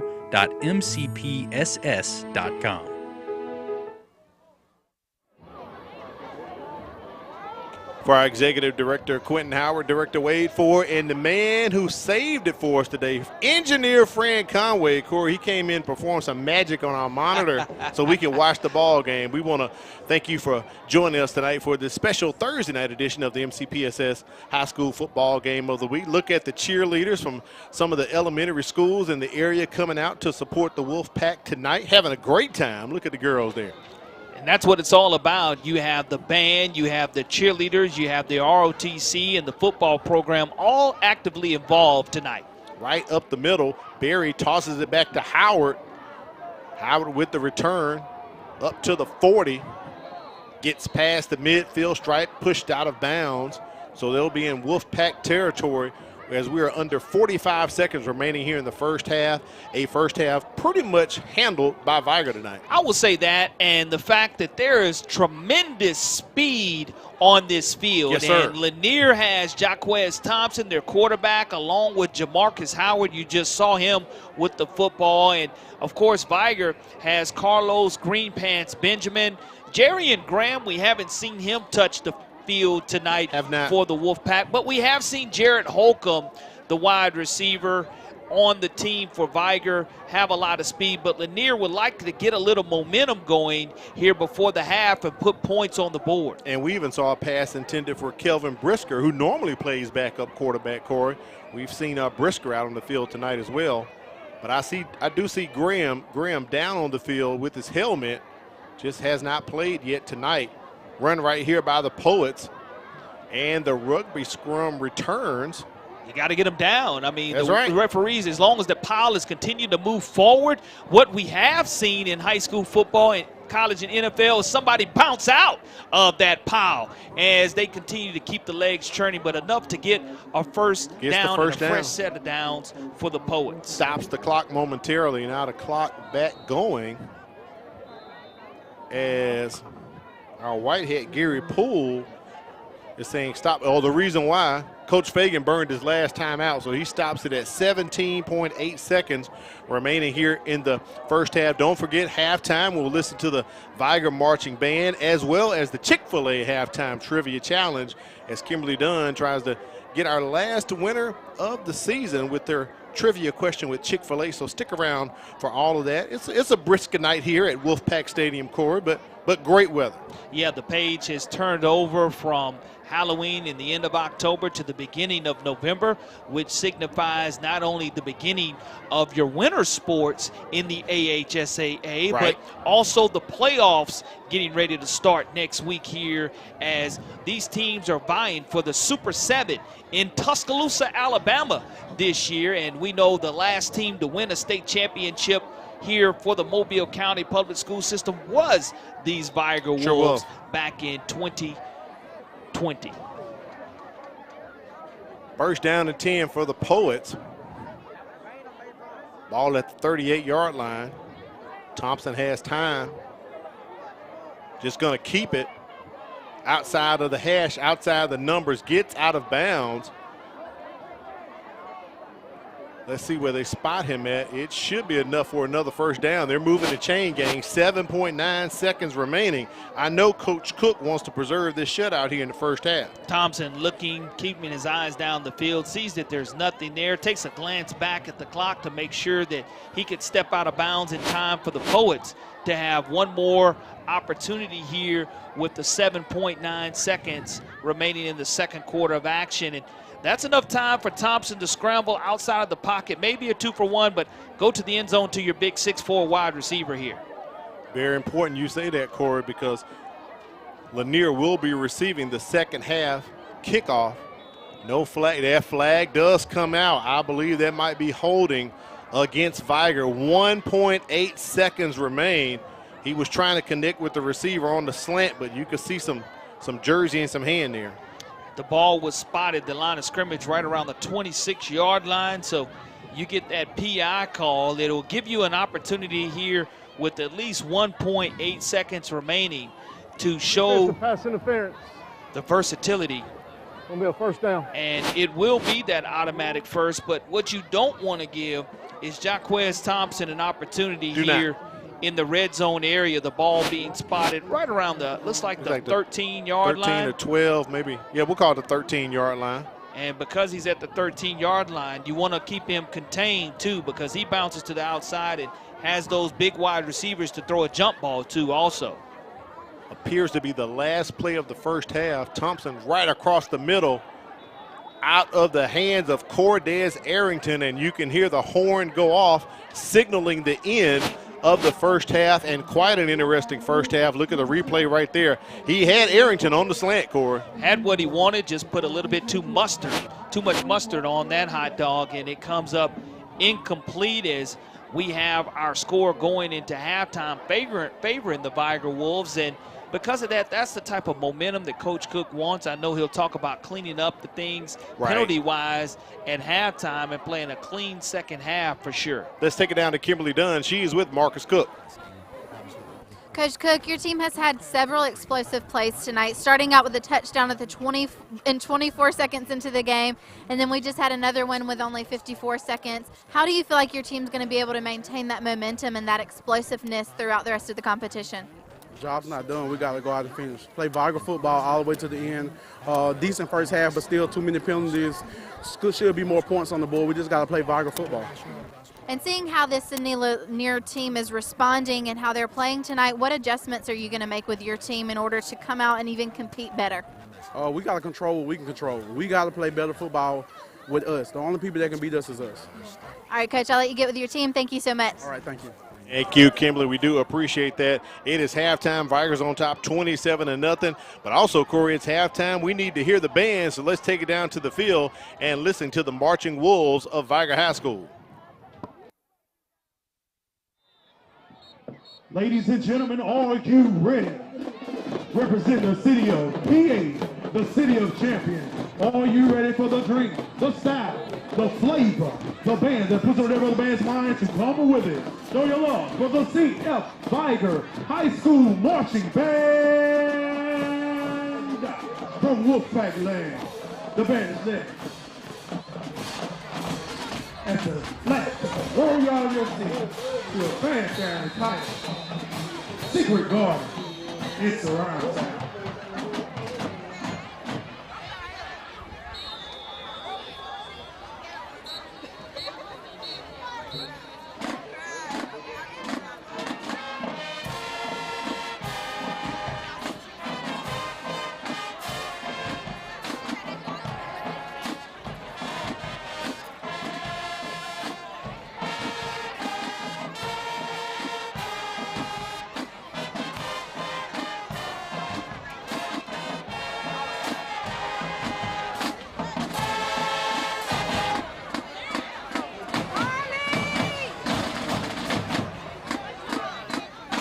Now the band perform for your precision zero for TLC's What About Your Friend?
Now sit back and relax at the dazzling twirls, moving groove to Don't Ya.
Show your love for the twirls. Now focus your pitch to the field as the dazzling dog moving groove to Janet Jackson's Pleasure Principle.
your love for the Dazzling Dogs. Now I want everybody to stand up on your feet and get ready for our future wolves, the Dazzling Dogs, as they move and groove to Neo's Closer.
Come on, show your love for the Dazzling Darling, our future.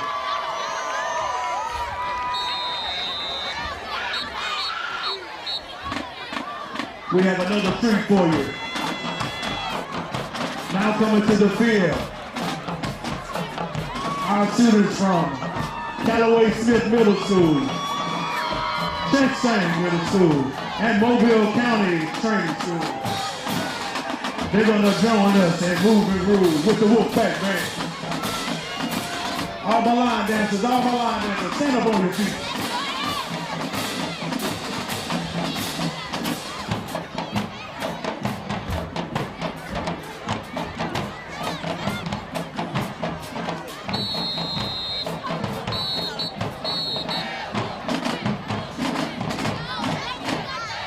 All right now, band, hit them with that flex.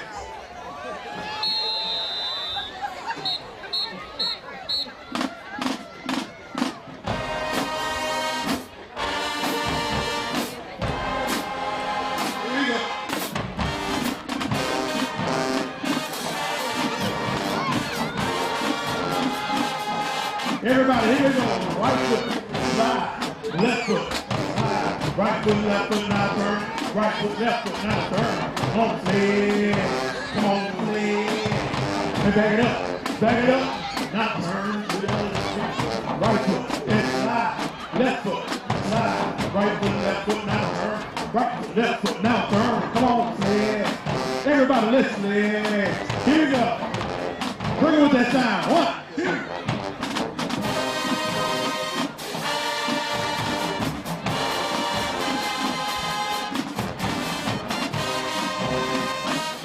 Sounds of the Viger Marching Wolves. Now it's time for the Chick-fil-A Halftime Trivia Challenge. Let's take it down to Kimberly Dunn on the sidelines. That's right. We have some very special guests tonight for our Chick-fil-A Halftime Trivia Challenge. Can you tell me your names and where you go to school? Kalia Johnson, Orchard Elementary. Briasia Moss, Orchard Elementary. And who are y'all here cheering for tonight? Who are you cheering for? Viger. Viger. Now, I see y'all had some really cute cheer uniforms. What's the name of your cheerleading team? The Bees? I don't really. The Bees, the Pritchard Orchard Busy Bees. Orchard Busy Bees. I love it. Are y'all ready for our Chick-fil-A question tonight? Okay, here it is. Traveling at the speed of 1 foot per minute, this mammal is considered the slowest on Earth. Okay, are you ready? Is it A, the brown bear, B, the three-toed sloth, C, a wolf, or D, an elephant? Y'all want to think about it for just a second? Can we both get to guess? Yeah, you can both guess.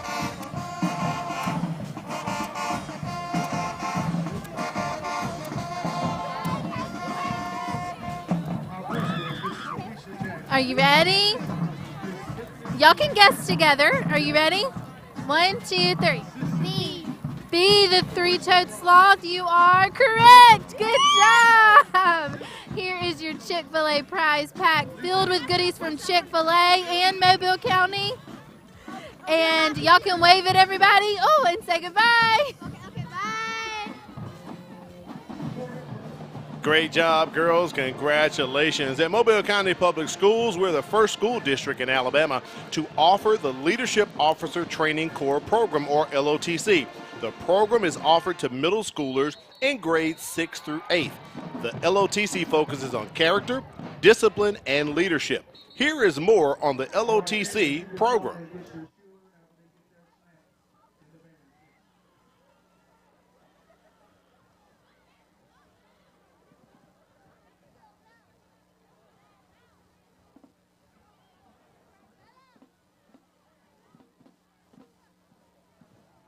Hello, my name is Andy Bennett. I am the owner and president of Interactive Learning and the co-creator of the Chisel 365 Leadership Curriculum and Technology. For the last 20 years, I've been working in the schools and with our nation's JROTC programs. I was asked to give a real quick interview and answer a few questions about our Chisel 365 curriculum. So first question was, why did we see a need for this program? Kind of back to the name here, character, health and fitness, interactive, service, and leadership. That's what we were trying to deliver. We found that high school was too late. It was too late to wait for high school to get these students in this program that could change the course of their life, give them identity, give them a hope for a bright future. So we needed to create that earlier on and catch those kids, get them with healthy habits and communicating better, just becoming better citizens and better leaders. Detachment, attention. The Cadet Creed. The Cadet Creed. I am Leadership and Character Development Corps Cadet. The way it works, what's supposed to work, is a program we invite the middle kids to come in and to be a part of the program. Because we figure like this, you know, a lot of the middle school kids comes in and they either join band or they go to PE because they want to be athletes. But you still have those kids who don't want to be in band and they know they're not going to be athletes. So we recruit those kids so we can put them in the leadership program because we know leadership is something that they can use for the rest of their lives. And those kids that we bring in who are non-athletes are the ones who stay in the program all the way through. You know, even though in the 7th grade they can become athletes, a lot of them come back once their season is over. So the great thing is that we capture them, we teach them how to team build, we have fun activities for them, and they want to stay. Well, the first thing it does, it offers them a place in the school. It is a program built for any and every student. Every student can find their place in LOTC. Every student will evolve into something greater. They do this program. It brings good out of them, brings the confidence out of them, skills out of them. It's a program that's built for all students. When I was in the program, I didn't really think much of it. I thought it was just another fun program to be in, but the longer I stood in it, I really realized how much it highlighted leadership skills, and that really made me want to stay. So in life, it made me reach out to more people. It made me connect with others that I wouldn't normally talk to. It made me build relationships with instructors, and they have helped me throughout school. I could not see any reason that you would not have an LOTC in every middle school. If you have football, if you have band, if you have the arts, why would you not offer this leadership program in alignment with those other groups? When you search for leadership programs, we've looked high and low. There's not a lot out there for something that I have seen with the return on investment. I don't know what it even costs to start up an LOTC program because we've always had it, but I know that we wouldn't do without it. And just recently we're looking at budget cuts, and no one's looking to cut out LOTC, but it's the foundation of our culture. And we have a culture of high expectations where young men are developed into real world leaders, and that's what LOTC has provided for us. It really helps kiddos with just leadership opportunities. We are also an international baccalaureate school, and so we use that as what we call a design course. And so kiddos learn a lot of different qualities and within the program, you know, in terms of leadership and how they can become better people, better citizens. And so all our 6th grade students take LOTC. 7th grade is an elective and 8th grade is an elective as well. This program absolutely works. It absolutely works. We started off, like I said, with one when I got here. They put 3 more in once I got here, and now we're up to 15. And more schools all over Texas. We got 20 programs in Fort Worth. We got 29 in Dallas. We got 15 up in Houston. We got another 5 on the outskirts of San Antonio. So we got about 85 programs in Texas alone. Absolutely it works. As the rate is growing, we'll be bigger than JROTC in the next 5 years.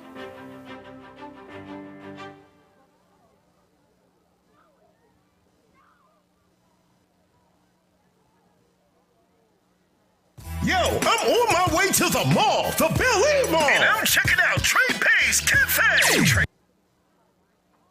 Yo, I'm on my way to the mall, the Bel Air Mall. And I'm checking out Trey Pay's Cafe. Trey Pay's is so much fun. They got the fanciest snowballs on the planet. Plus a loaded quarter-pounder beef fry. Trey Pay's Cafe. The nachos are slamming and the fries are banging. Don't forget desserts. Deep-fried cheesecake bites, deep-fried Oreos, and a whole lot more. It's the food that makes you feel good. Trey Pay's Cafe inside the Bel Air Mall. Come now and come hungry.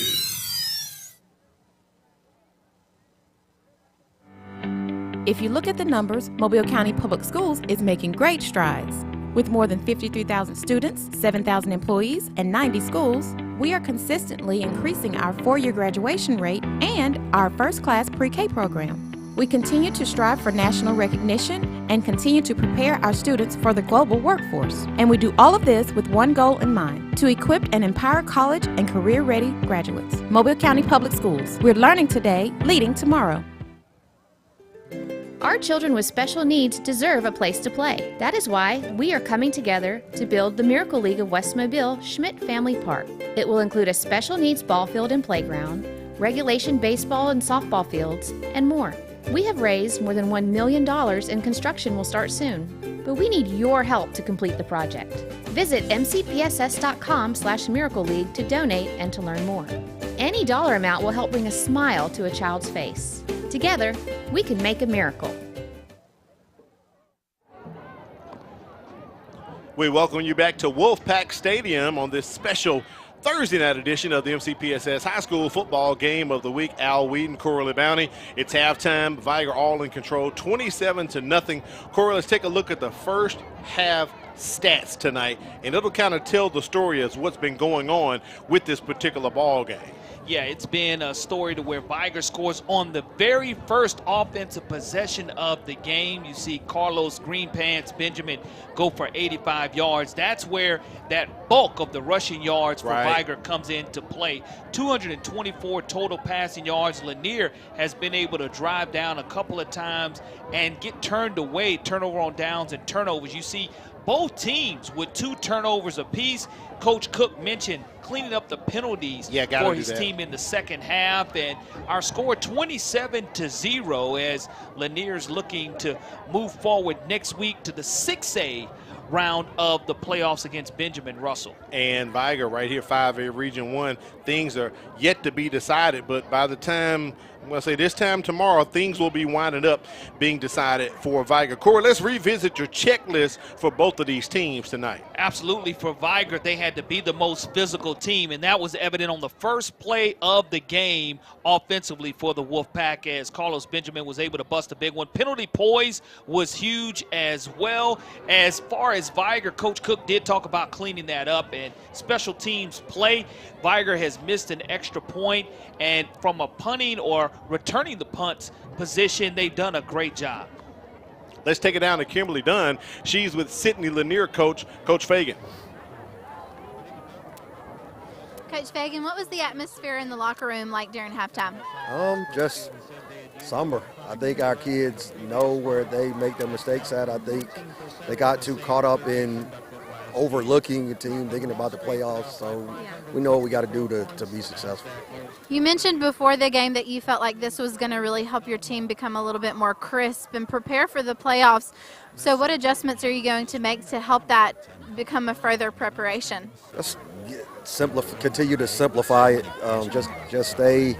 We get back to some things we did well, even though we're behind. Just not trying to just catch up. Just get back to our basic football. Yeah. All right, Coach, thank you so much, and we'll wish you the best of luck. Thank you.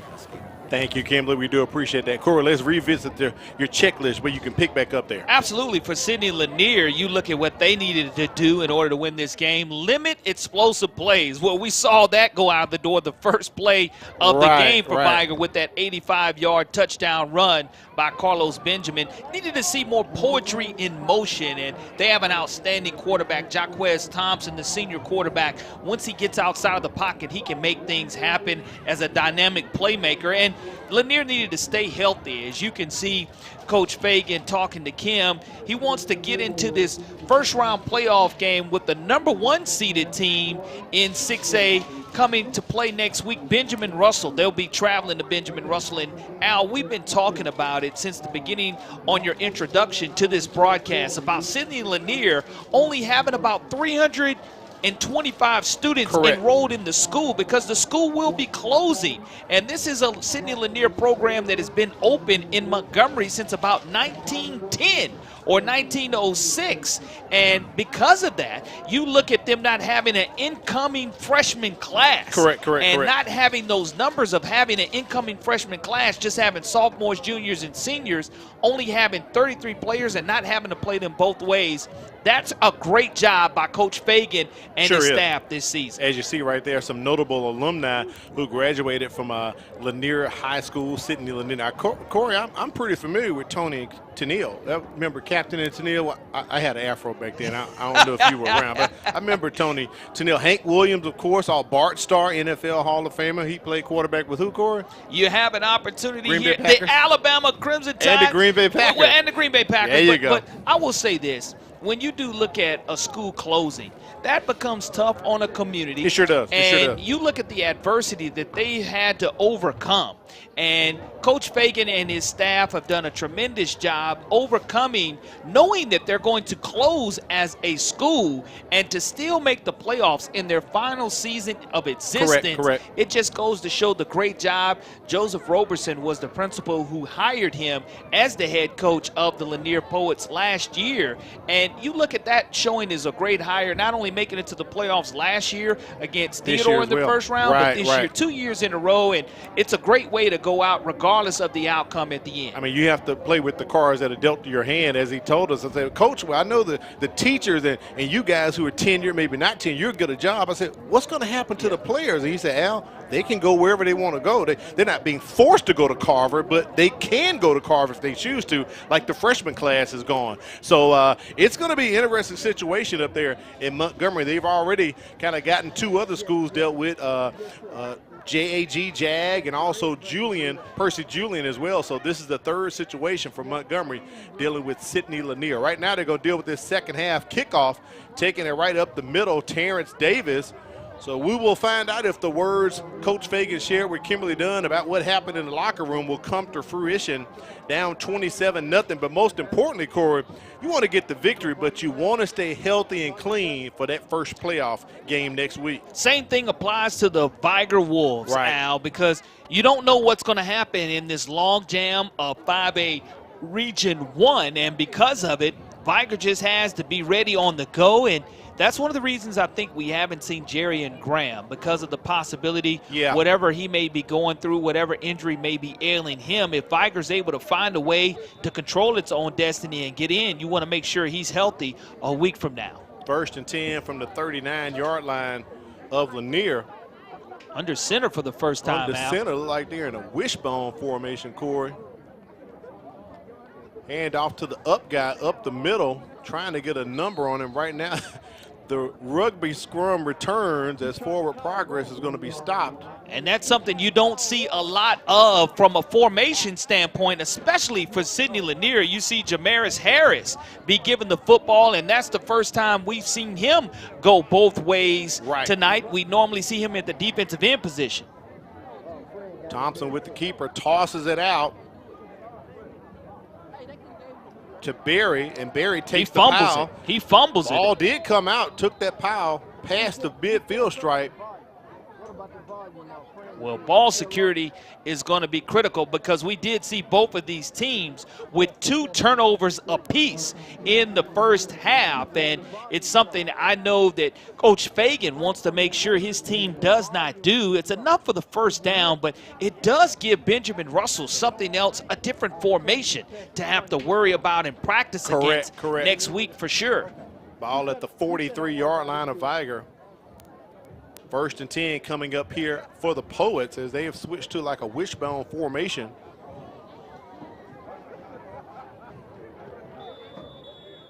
And we have whistles. Timeout called early here in the 3rd quarter by Coach Fagan at 10:48 remaining in the 3rd quarter. We'll take a break as well. It's Lanir and Viger for the MCPSS High School Football Game of the Week.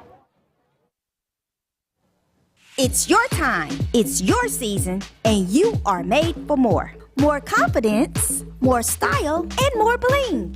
The Genuine Bling is here to deliver you more bling and more fashion.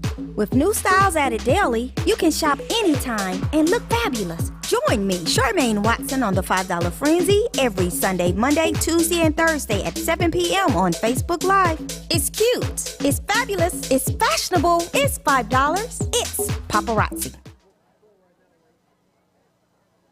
Make sure you mark your calendar coming up. Veterans Day, next Friday, November the 10th. All schools and offices will be closed in commemoration of Veterans Day. So that'll be next Friday, November the 10th. So please mark your calendars for Veterans Day. 1st and 10 coming up. Lanier still in the same formation. Thompson keeps it this time, decides to throw. Pass is complete. What a great job. And a late flag, Corey. I think that might be one of those ineligible receivers downfield call, possibly. But you do look at the great job and the sweet feet that Jaquez Thompson does have as he rolls out and is able to find Harris on that far sidelines. And you want to try to hopefully not have a penalty coming out of the half as you're getting successful movement offensively. And if you do, those are what we call drive killers, Al. Yep. And also a penalty coming out of a timeout. That can burn a coach up as well. And downfield, replay, 1st down. And the reason I thought about that, Corey, was as soon as Harris caught the ball, the flag came out. It was like instantaneous right there on the spot. So it's going to push Lanier back to the 48-yard line, 5-yard penalty against the Poets. It'll be 1st and 15. But what you don't see often in high school is the comfort level of someone being able to go from the option to the shotgun, and that's something that Lanir has been able to accomplish as they're able to get success here running the football as well. King on the carry. He picks all of it up, +1, about a 16-yard pickup for Jimmy King, and the Poets on the move inside of Viger territory. Something we did not see in the first half of action is some of these Poet players playing both ways. Correct. On the football, we mentioned only 33 men on the roster for the Poets, and now you're starting to see them. When we talked to Coach Fagan, he said, I don't have to have guys that go both ways. Now they're choosing to go both ways, and that's what we're seeing production offensively. 1st and 10 from the 33. They give it to Berry. He turns up the left side, gets over the 30-yard line. Nice pickup, about 4 or 5 yards. 2nd down coming up here for Lanier. Now, the worst thing that can happen for Sidney Lanier here on this drive is to have another penalty and to negate all the positive yardage that they're getting early on down and distance. And with this new formation, it's something that Viger has not been able to deal with successfully here as the quarterback going under center. I love the opportunity to change things up. Back to Berry once again. He picked up 6. There's the other 6, 1st down, as he gets near the red zone, close to the 20 with the carry, Trey Berry. Jaboris Gary again on the stop for the Wolfpack, and Gary being the freshman, the 6'1", 184-pound freshman, tempoed by the Poets.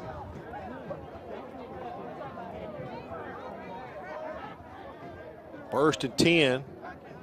Faked it to Harris. Toss it out to King. Boy, look at him motoring down the field into the red zone, now into the scoring zone inside of the 10, possibly down to the 6. Stopped on the play by Brandon Purifoy, and Purifoy, the 5'9", 175-pound senior linebacker.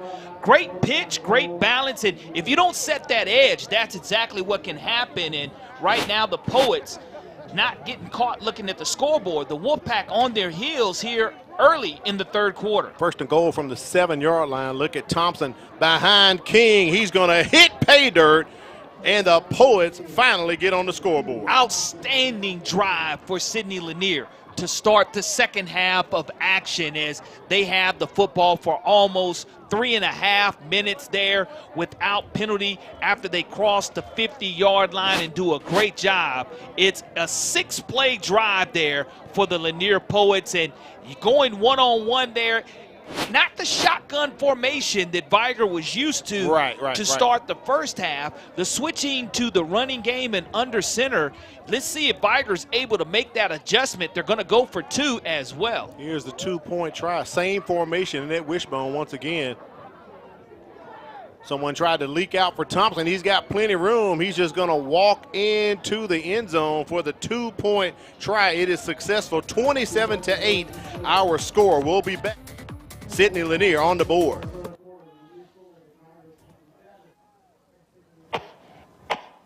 What's the matter, baby? You're not feeling good? School-aged children are at a higher risk of getting and spreading germs and viruses. To help protect the spread, students are encouraged to stay home when sick. Parents, it's important for your child to remain at home at least 24 hours after they no longer have a fever of 100 degrees or higher without the use of medications. Please help us maintain a healthy learning environment. Got to thank Firehouse Subs. Enjoy more subs, save more lives. A portion of subs purchased at Firehouse will go to the Firehouse Subs Public Safety Foundation. So visit our friend Neil Patel at the Greenlight Road Firehouse Subs location. Also, we want to thank BSN Sports, where you can get team apparel and equipment from basketball to volleyball and all sports in between. BSN Sports, it's the heart of the game. Visit them online at bsnsports.com. Got to thank BSN and Firehouse for being a part of our team for the MCPSS High School Football Game of the Week. 6 plays, 61 yards, 3 minutes and 6 seconds eaten off the clock, capped by a 7-yard touchdown run by Jaquez Thompson, and Corey also capped by that wishbone formation. Totally caught Viger off guard. Well, Viger's going to have to make those adjustments defensively. Defensive coordinator Montrez Lang and his defense only giving up 14.6 points per game.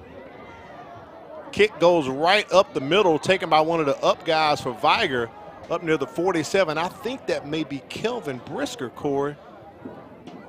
And what you have to do here, if you're the Wolfpack, is answer the scoring opportunity out of the locker room. You don't want to get caught looking at that scoreboard. You want to make sure you execute, don't have the excessive penalties that Coach Cook asked his team to clean up here to begin the second half of action. And you get Carlos Green Pants Benjamin involved with it. You see his touches. He has an opportunity here to bust over the 200-yard plateau if he's successful running this football. Trips to the bottom of the screen. There's Benjamin trying to pick his spot, but the Poets are waiting on him. They're going to give him credit for about a 1-yard run. His forward progress stopped at the 49, so 2nd down and 9 coming up for Viger. And that's a great job of the Poets running to the football. That's exactly what defensive coordinator Eric Hudson would have liked to have seen in the first half before they create this 27-6 or 8 now deficit. And on that 2-point conversion, when we had an opportunity to look at the replay, you saw defensive containment being lost by Jaboris Guerra, as anytime you don't hold the end, you allow him to walk into the end zone for 2. Handoff for the Wolfpack to Demetrius Johnson. He busts up the middle. Nice gain right there, about 8 yards. We're going to say it's 3rd and short coming up, about 3rd and 2. Exactly 3rd and 2, Al, and you do look at the ball being spotted right at the 44-yard line of the Poets. Now this is primetime Benjamin, where he can take over this game. You just have to get it over the left tackle, left guard area, which is the strength of this line. Line of gain is the 42 to pick up the 1st down. They go back to Washington up the middle. He goes right through the B gap past the 40-yard line. That's going to be a 1st down for the Wolves. Great job of getting pushed by Viger on money down, 3rd and short. They're able to capitalize there and move the sticks, and more importantly, move the clock in their favor. Correct. From a time of possession standpoint here to start the 3rd quarter of action, their first time touching the football here in the second half. And they would love to counter with a score as well. Benjamin still out of the ball game. 1st and 10 for the Wolfpack from the 39 of Sidney Lanier. Back to the wheel they go once again to Washington. Look at him keeping those legs churning as he crosses the 35-yard line. 2nd down coming up here for Viger. And Al, I mentioned in my checklist at the beginning of the contest, both of these teams want to stay healthy, and that's why we haven't seen Jerry and Graham. And now with the lead being 27-8, you're starting to see Carlos Green Pants Benjamin starting to get more relief here by his backs, Demetrius Johnson and De'Arius Washington. 2nd down at about 4. Jackson with the throw, completes it. Pass completed to Chris Perry, the senior. Heard his name called earlier tonight during senior night. And that's enough for the 1st down. The chain gang moves. Double deuce. Christopher Perry, the 5'9", 180-pound senior, makes his 11th reception of the season and allows Viger to pick up that fresh set with the clock continuing to run. 1st and 10 from the 28. Chunk it back out to Perry once again. Nice run and pitch and catch right there from Jackson to Perry, and the chain gang moves once again. Another 1st down. Viger inside of the red zone. Martez right on the stop. The cornerback coming up and making the stop for the Sidney Lanier Poets, but you allow this young man, Dylan Jackson, to get confidence throwing the football, and watch out, folks. And one thing about Viger, they're playing tempo here too, Corey. They're chewing up time, but they're not resting on their laurels, playing tempo. Hand off to Johnson. Look at him move and turn those legs. Touchdown. As he hits pay dirt. Touchdown for the Viger Wolves. Great job of continuing to churn those legs right up behind Tykerius Tucker, the center, and also Barnes, the left guard. Does a great job of making sure that he was going to get on the board. Just a simple handoff. You see the seal block, the missed tackle opportunity. He's lowering that pad level, making sure he was going to cross the goal line and get 6 points, and that's a great answer to Sidney Lanier's score coming out of the halftime. Viger, with their first offensive possession of the second half, equates to a touchdown.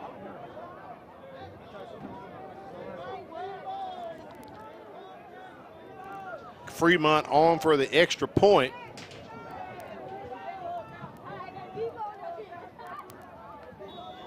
Extra point is going to be no good. Our score 33-8. We'll take a break and be back with more action here from Wolfpack Stadium. There's a lot to like about Mobile County Public Schools. What I enjoy about Mobile County School is the extra attention my teachers give us to help us learn. Teachers are liking their access to technology, and students are liking the quality of their education. I like the technology that's been incorporated into my education. And since 1826, you have trusted us to prepare your child for their future, and we like that. Mobile County Public Schools. We are learning today, leading tomorrow. We welcome you back to the MCPSS High School Football Game of the Week. Coming up, our Game of the Week Brainbuster, our last one of the year. So stick around. We'll reveal that question later on here in the contest. Corey, that was a quick comeback score. Viger wanted to answer on their first possession, and I like that they were running tempo and making it happen. And Demetrius Johnson has been able to score his third touchdown of the season, his second rushing tonight. And that's big time when you look at the 5'6", 165-pound freshman running back for Viger, the future of the Wolfpack, as you do look at Ja'Cory Barnes out with a season-ending injury early in the season. Right. So you knew you were going to need that second running back to stay fresh, and that being Demetrius Johnson so far this season.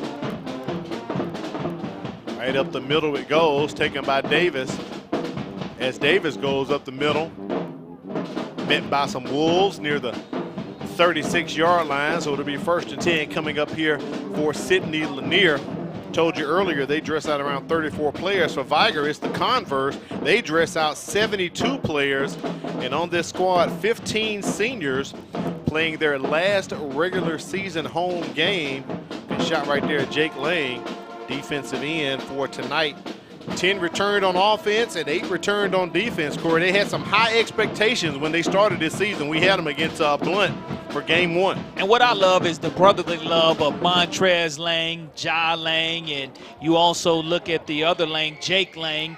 A lot of Lang ties here for this Wolfpack team this year. And, you know, you look at the community and the family ties that Wolfpack, the school that Spirit built, right, looking to try to find a way to get into the playoffs, controlling their own destiny. We appear to have a stoppage in play here. Got to delay a game on the offense. I didn't see the flag, but I'll take Gary Poole's word on it, Corey. Just got to get that in a little quicker. We know that they've been running the second half offense under center, and because of it, you know that Viger has to make sure that they contain the edges and the ends to where you do set that edge and don't allow the offense to bounce to the outside.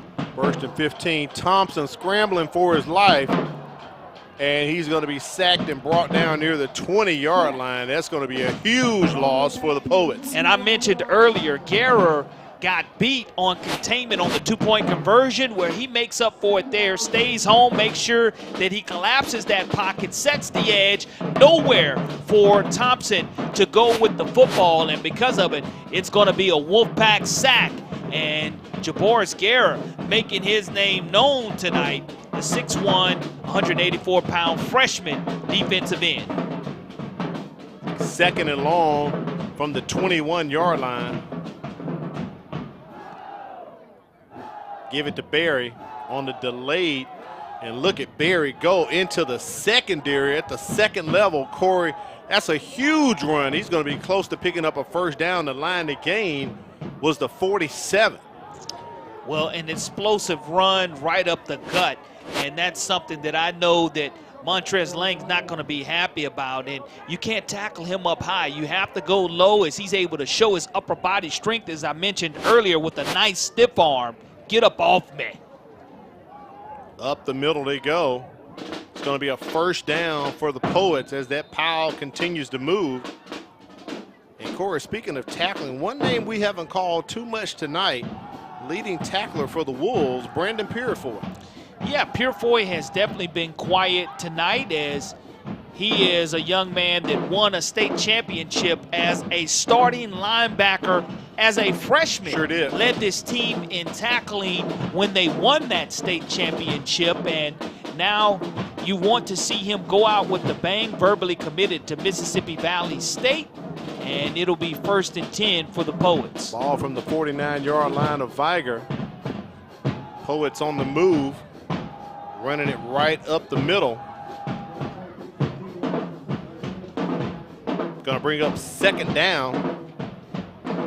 About a 2-yard pickup there for Sidney Lanier. Positive yardage, though, is all you can ask for in that situation, and that's exactly what they did have, was those positive yards. And we'll see exactly here the adjustments being made by this new offensive formation that is being run. Approaching 2 minutes remaining here in the 3rd quarter. Don't forget, we're going to share that Game of the Week brain buster question with you coming up shortly. Back to Trey Berry they go, as he is running, still keeping the power going, still keeping the legs going. Looks like going to see his progress stop at the 40-yard line. I think they need the 41 to get the 1st down, Corey. I'm sorry, the 39. Short, money down, 3rd and 1. We'll see exactly what this Wolfpack opportunity will be from defensive standpoint. 3rd down and 1 yard to go now for the Poets. Viger's going to try to load up the box and not commit a penalty. Thompson pitches it out to Jimmy King. King gets inside of the 30.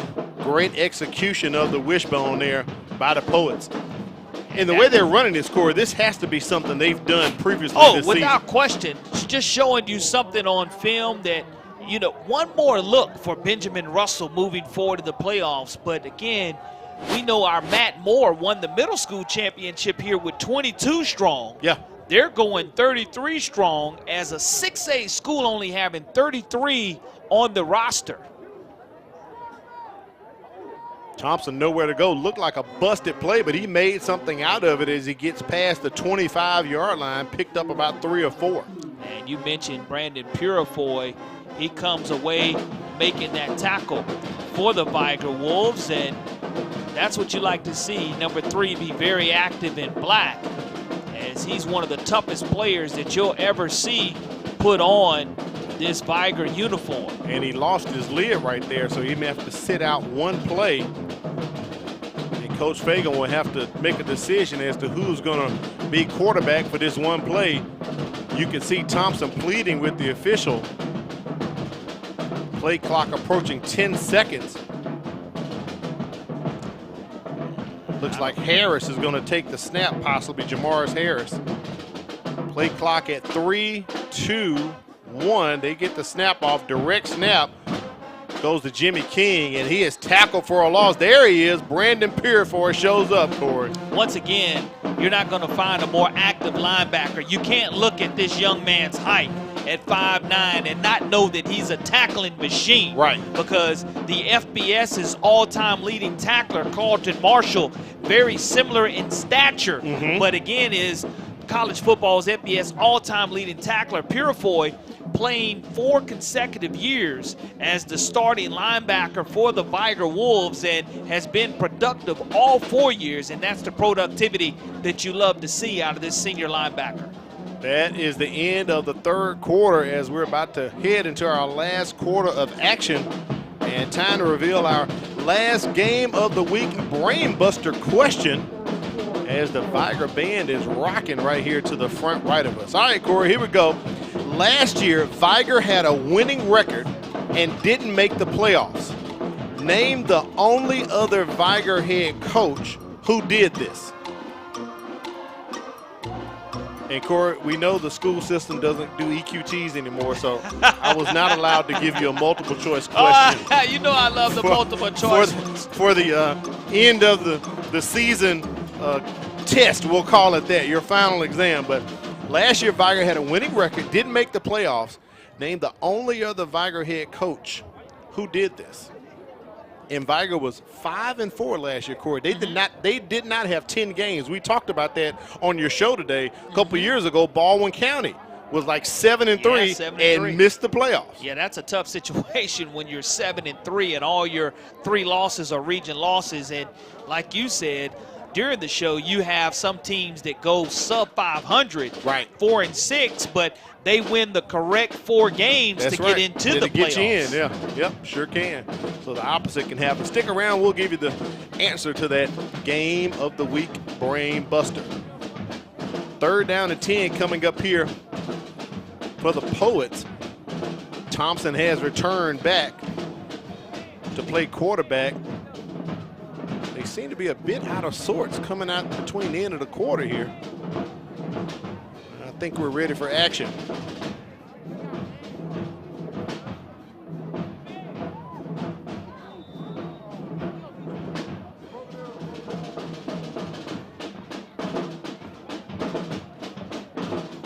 Fumble snap from the center to Thompson, but he does get it to King, and he's just simply wrestled back for about a 1-yard loss. So it'll be 4th down and 11 coming up here for the Poets.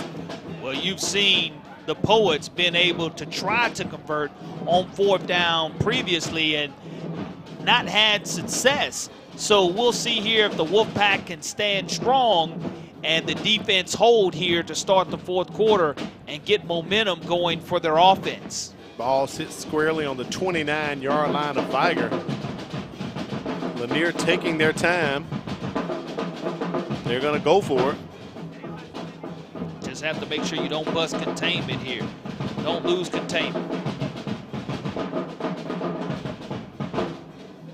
Thompson back to throw, has some time. Pass incomplete, no flags on the play. So it'll be ball over on downs. It was intended for Keandre Grant.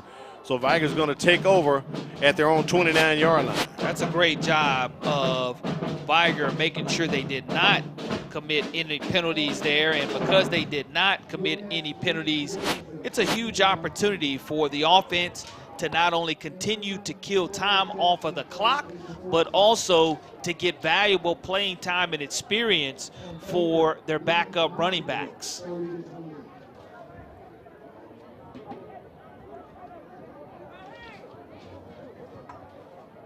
Jackson still in at quarterback. Little quick toss, they set up the screen. Get it outside. Picks up about 5 or 6. Jermaine Cade with the reception. 2nd down and about 5 coming up here for Viger. And I think we may have seen the last of Mr. Benjamin tonight, yeah, Corey. And rightfully so. When you're leading 33-8, you don't want to have an experience or an opportunity to where both teams and both coaches mentioned they want to stay healthy, having an opportunity to make the playoffs. Handoff up the middle to Dearius Washington.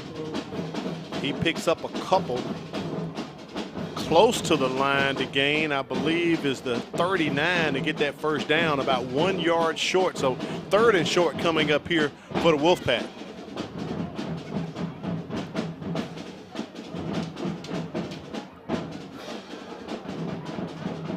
Jackson taking his time, heads to the sideline, gets the call from head coach Marcus Cook. They relay it in.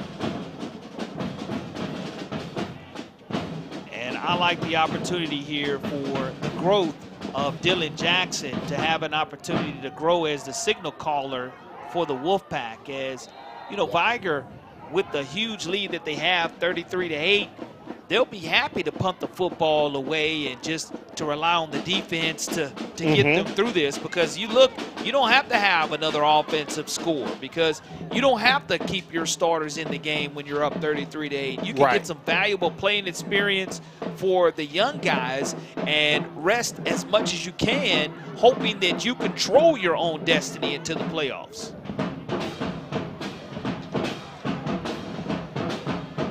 Fourth down and short. Viger going for it here on their own 38-yard line, up the middle with the run. Great run right there by Viger. Demetrius Johnson had a touchdown previously and picks up the first down, moves the chains for the Wolfpack. That's all you can ask for, is the clock continuing to grind away, as on senior night, everyone having fun, from the band to the cheerleaders to the fans, and you having backups in the game trying to run extremely hard and extremely tough, as the first string offensive line is still in the game for the Wolfpack. But once again, positive yardage on first down by Viger, 2nd and 7, right at the 45-yard line of the Poets. Well, more so, Corey, 2nd and 3. That was a 7-yard pickup right there by Johnson, the young freshman you talked about earlier, showing the future for the Wolfpack. That's what you have to have. You have to have the next person in waiting, as Viger has had some illustrious running backs in its history, and you're looking at, that's a lateral pass. It's going to go for positive yardage. Pass is complete, should be enough to pick up the first down. Cade with the catch. Jermaine Cade called his name earlier in the third quarter. The 5'7", 165-pound senior making the reception for the Wolfpack. And again, more importantly, with 8 minutes remaining here in the fourth quarter of action, Viger has the football on the Poets' 39-yard line.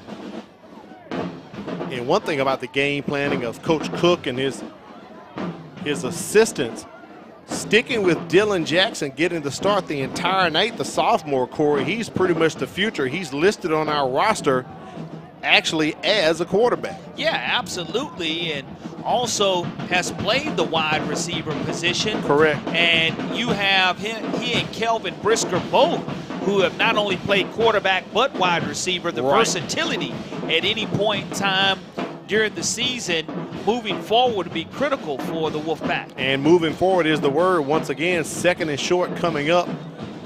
Stoppage and play right here. Timeout has been called by Sidney Lanier, so Coach Fagan uses his second timeout here in the second half. All right, Cora, let's put up the question and reveal the answer. Our last game of the week, brain buster of the year. Last year, Viger had a winning record and didn't make the playoffs. Name the only other Viger head coach who has done this. Well, I mean, you've had some great ones. Harold Clark, Kerry Stevenson. I would go right down to the TikTok. You say right down to the TikTok? Let's go Kerry Stevenson. Kerry Stevenson is your, Corey LeBounty, is that your final answer? That's going to be it. And Miss Diane will hit the button for the last time this football season, and the answer is Harold Clark. And he did it 5 times, Corey. Can you imagine the day and age we're in now? A coach would have a winning record and not make the playoffs 5 times and still have a job? And the illustrious career of Harold Clark, those are 2 championship coaching pedigrees, Harold Clark and Kerry Stevenson both. Correct. And you look at Harold Clark having an opportunity to still have his coaching tree stay alive here in not only the Mobile County Public School system, but across the state of Alabama. And he's known for winning that national championship for Viger. Pass completed, hauling it in for the Wolfpack. Going to be a touchdown. That's Kelvin Brisker, Corey. He's listed as the backup quarterback, but at receiver right there, and Jackson hit it. 6'1", 165-pound junior comes in and had his 3rd touchdown of the season. Most of those have been passing, and now he has one receiving to add that as well. And that's another weapon. And you look at Viger being able to get the confidence up of their young quarterback, and it gives Viger something to look forward to here in the future as well.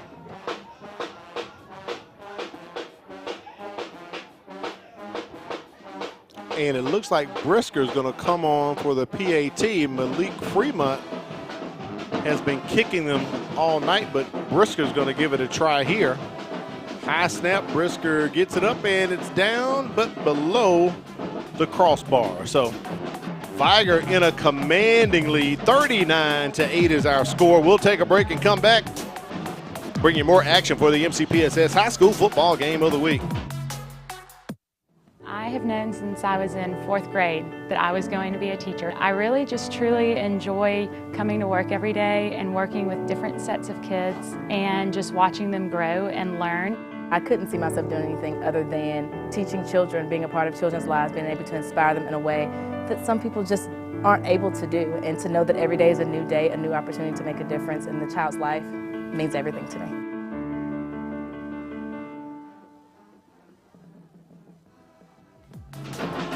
Make sure you mark your calendar. It's coming up for you Friday, November the 10th. It's Veterans Day. All schools and offices will be closed in commemoration of Veterans Day. Next Friday, November the 10th, all schools and offices will be closed. That's a good long weekend right there, quarterback. Absolutely it is. And you look at quarterback Dylan Jackson being able to be successful, having 2 throwing touchdowns, 117 passing yards. And I know that when you do look at his passing yardage and what he's been able to accomplish, it's been very impressive. It truly has. The young man, sophomore, has stepped up, played the entire night tonight. That's his 2nd touchdown pass of the evening. And we hear the howl of the wolf here in Pritchard. Trey Berry takes the kick return close to the 40 as he is leveled at the 37-yard line. Here's a look at that scoring drive. Took 8 plays, 71 yards. They burned up nearly 4 minutes, but a 32-yard reception to Kelvin Brisker from Dylan Jackson. And it's a great job of Jaboris Guerra along with Dearius Washington on special teams making that tackle. But kudos to the young quarterback Dylan Jackson after throwing that early INT in the red zone area. That's right, that's right. Having an opportunity to complete 7 straight passes and gaining a lot of confidence. And it's not an explosive deep pass that he's having to throw. No, it's the short completions of anywhere from 8 to 17 yards, those intermediate routes to where he's found success throwing the football. Thompson keeps it and takes a quarterback slide near the first down marker. The line of gain was the 46. I'm sorry, the 47 of Lanir. Actually, they're going to give it to him. So it's first down. So first down coming up here for the Poets as we reach the halfway point of the 4th quarter, about to wrap things up. Thompson throws it outside, incomplete. And Corey, one of the cool things about the last game of the season, we get to see a lot of the behind the scenes folks when we get to put them on TV. I know folks are tired of seeing our ugly mugs. Absolutely. So coming up soon, we're going to start showing you some behind the scenes action. The folks who really do the work and make it happen, if you know what I'm saying. Without question, whether it's 115 degrees heat index right. or whether it is as cold as 38 or 39 degrees, we have an outstanding crew here, and all season long here on the MCPSS network, you've seen our crew not only provide great shots for us. And there's one of the guys right there, Leon Frazier, risking his life on the sideline, Corey, to get us the shots. We appreciate the job Leon does for us and helps us out here on the crew. We'll have more headed your way. First down, penalty actually on that play, roughing the passer. Speaking of the passer, Thompson's throw is tipped, but one of the big uglies gets it, Corey, and hauls it in. We got to give him a shout out. Jordan Capel, 6'3", 330. Look at the hands of the big fella, Corey, as he grabs the moon pie and takes it forward. He knew what to do with it. He knew that he needed to go ahead and catch it and have those soft hands. And an up close and personal shot of Viger High School graduate Derek Williams, and I'm telling you, up close and personal, Corey, that's right there. But Derek always is near the 50 or 45-yard line every week. He has to deal with all those people walking on the concourse with the popcorn and the nachos behind him. So tough job for Derek, but we appreciate him hanging in there. And that's a tough run by the new quarterback, by the Lanier Poets. We see him Davis wide there. Receiver a little bit, but Terrence Davis with good the shot of Ron Edmondson. I think Ron had that shot tonight of Holcomb with the catch in the end zone, Corey. I think that was Ron in the end zone with his handheld camera holding it down. Good shot of run. Appreciate him for being on the crew with us tonight as well. Third down coming up here for the Poets as they are driving as we near the 5-minute mark of the fourth quarter. Money down here for the Poets.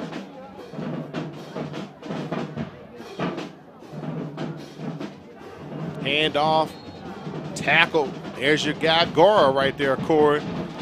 And there's our good friend right there, Gary Bubba Arnold, high up in the bleachers, hanging out with us. Always representing the Tennessee Vols, always, Corey. Got to give it up to Bubba as he hangs tough with us each and every week. And the only cameraman I know to receive a sideline warning this season, Richard Beatty, ladies and gentlemen. There he is. I couldn't believe he got a sideline warning at MGM. And big brother Bruce Canella up in the stands as always. You see, Corey, he's layered up for the cold out there. As you can see, brother Bruce. Davis throws it, hangs up, and that's going to be an interception for the Wolves. Coming down with that interception and trying to bring it to the house. It is senior night. Still on his feet. Runs out of gas. Rumbling, bumbling, stumbling, Kamari White, his second interception of the season. It might make him do some up downs, Corey. And White runs out of gas on that interception, and he absolutely high-pointed the football, tipped it to himself, and was able to go ahead and take it some 70 yards. The 5'9", 170-pound junior shows his nimble and quick feet and soft hands, which gives Viger an opportunity to salt this game away.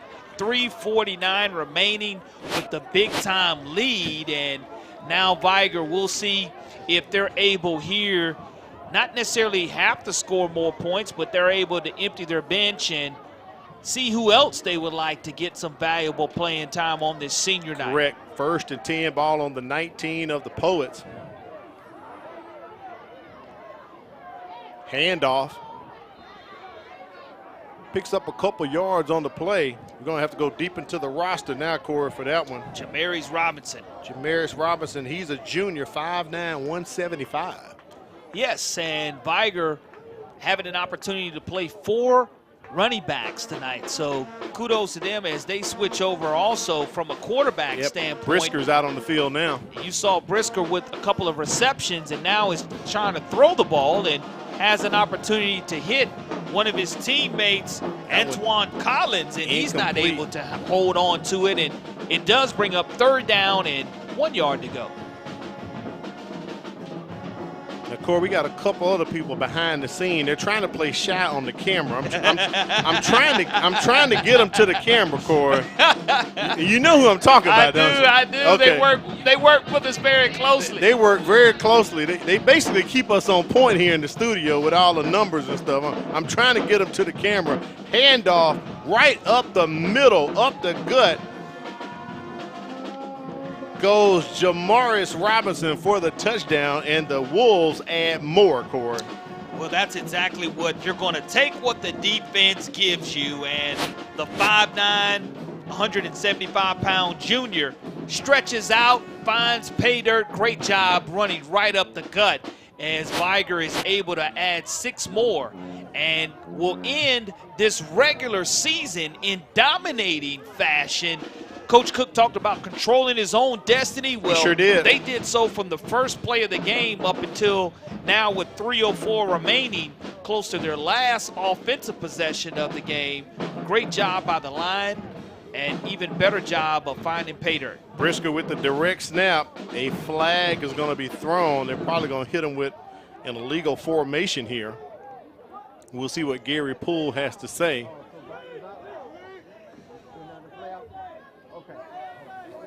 False start. Yep. Actually, a legal motion was the call, something we've seen happen before this season.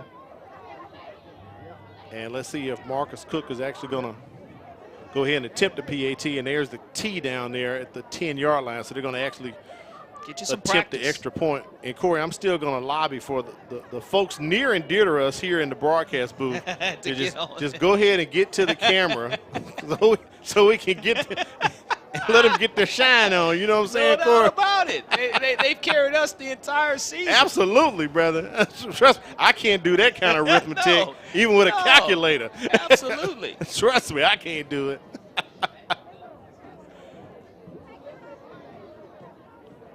Fremont on for the extra point. And gets it over the upright, Corey. It had a little dipsy-do to it, but it got in, so that's going to do it 46-8 as the Wolfpack extends the lead. All right, so Corey, we're gonna ask them. Y'all go get in front of the camera over there, so Wade can take the shot right quick. We got one more shot. Come on, China. Come on, Matt. Just go stand in front of the camera. Get your shine on. Hurry up. We got to show the truck cam. Come on, hurry up. They real bashful, Corey. So no need to be bashful. Yeah, I'm gonna get out the way. Yeah, look, I'm in my corner. Just get on. Come on a little bit, China Matt. Right there. Can get their shine Come on, China. China's not being. We're gonna send her to the principal. But there you go, Matt. Looking to the camera. Matt Moore, the large division middle school football championship coach, as a matter of fact, Corey LeBounty. Absolutely. So one of our stat people on the team, and China's over here. China does not want to get on camera, but China Powell, athletic director and the girls coach over at Scarborough, doing their thing. We see her hand in the camera. We saw her hand waving. That's what we got a chance to see. She's adding up numbers, Corey. That's what it is. But trust me, without these two, Corey, we'd be out on the island by ourselves, brother. Absolutely. Giving they us make the our stats. job so much easier. No doubt about it. And they do a phenomenal job of having those instantaneous numbers on our drives, and as well as our passing and total yardage information. And plus they're school teachers, so we can read. Yes. We can read what they write, Corey. Unlike you and I, Yes. we can read what they write down. Yes. That helps out a lot. And there he is. I say his name often. The one and only, our engineer, Fran Conway. He basically keeps us on the air. He does. And he can do a lot with duct tape. And yes, he can has. make it happen, He's Corey. worked his magic very quickly. Oh, look at him like the senior photo as he looks off into the smile for the camera, Fran. There you go. But yeah, Fran, great guy, man. Great guy. He keeps us in line, and matter of fact, got our monitor working tonight for us. So Yes. definitely appreciate Johnny on him. the spot. Mr. Fran.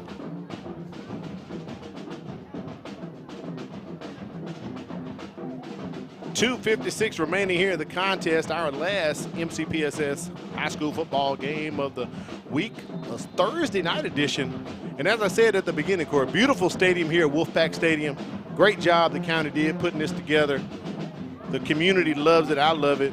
I love the view, man, right down Wilson Avenue. You can't beat it. Yes, and I mean, you do look at an opportunity here to be our first time broadcasting the game here, and wonderful view. And we saw Davidson and BC Rain, and we saw them break ground on Williamson's stadium here. And now Corey, now it's time for the shot of the year, my favorite shot. And this year it changes because we have a new production truck. So we have a split screen. On the right, you have Charles, who handles replay, and you have Eric doing audio. And on the left, there's Miss Diane hitting the button for us, giving the answer.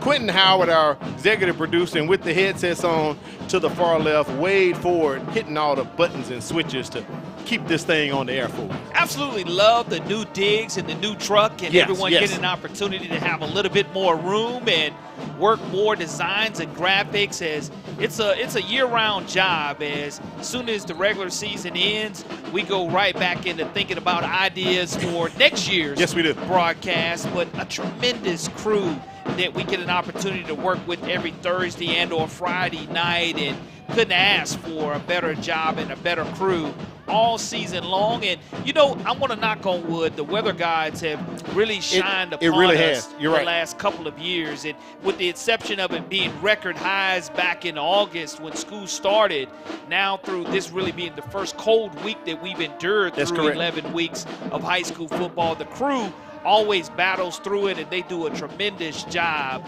None better than the MCPSS Television Network crew. And one last name, Corey, I got to make a mention. One last name, young lady. She's not on site. She does a lot of things behind the scene. Our score ticker person, Sally Erickson, and she basically puts in all the scores that come across the ticker right there at the bottom of the screen. So thanks to Miss Sally for doing her thing, and the whole entire crew as well. Do a great job, Miss Sally does, is also coming out and filming the students and getting our pre-production video sometimes she likes to do. So again, an entire crew makes this thing work, and we can't Really thank does. them enough, Al. No doubt about it, Corey.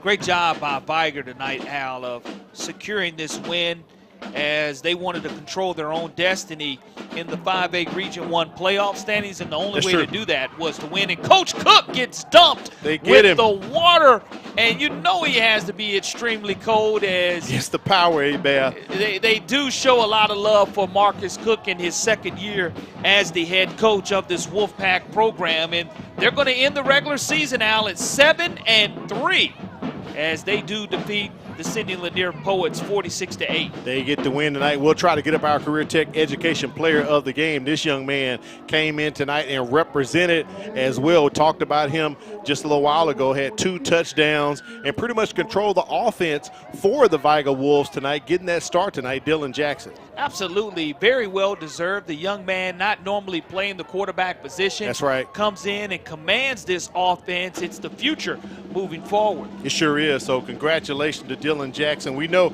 Carlos Benjamin got him started early, but Jackson hung in there for the entirety pretty much of the ball game tonight. So as we discussed it made sense, Corey, as he came in tonight. But Viger definitely puts it up tonight, 46-8, our final score. I'm sure Kimberly Dunn is trying to catch up with Marcus Cook, but quite an offensive display by the Wolfpack. Started on the first play of the game. Carlos Green Pants Benjamin, 85 yards to the house, and Viger did not look back as their defense stood up and rose up to the occasion. And in 5A Region 1 tonight, we mentioned the graphic early about UMS Wright and Williamson playing to the wire, which will determine a lot. And that red-hot BC Rain Red Raiders playing Gulf Shores tomorrow also. So a lot of things yet to be determined in this particular region. But great job for Coach Cook. A lot of love shown by his players by dumping that Gatorade on him. And there, look at the final stats of the ball game tonight. The penalties definitely stand out, but look at the rushing yardage, not only by Viger, but look when Lanier switched to that wishbone core. Look at the yardage they put up, 215 yards on the ground. Let's take it down to the sidelines. Kimberly Dunn is with winning head coach Marcus Cook. Coach, final game of the season, 46-8. How are you feeling? Good team win, way to finish the regular season. Now we just wait to see what happens. Yeah, so I know your team fought hard for this win and you continued to see improvements. How do you feel like that would go into play if y'all are able to go into the playoffs? One game at a time, like I tell you all the time. One game at a time. One game at a time. Awesome, Coach. Well, I'll let you go and celebrate with your team. All right, thank you. Thank you, Kimberly. We do appreciate that. And also a big shout out to the folks in Montgomery watching us, supporting their Poets. This is their last regular season game ever, but they're in the playoffs next week, Corey. Benjamin Russell. Yep, it's Benjamin Russell. So speaking of next week, in a couple of weeks, we're going to return. It's going to be time to go to the hardwood for the MCPSS High School Tuesday Night Hoop. So make sure you join us on November 28th, the girls at 6 p.m. and the boys at 7:30. For Corley Bounty, my booth partner, down on the field, Kimberly Dunn, our statisticians, Shanna Powell and Matt Moore. I am Al Wheaton, thanking you for another wonderful season of high school football. We appreciate you supporting these kids and high school athletics. Thanks so much. Viger gets the win, and now they sit back and wait.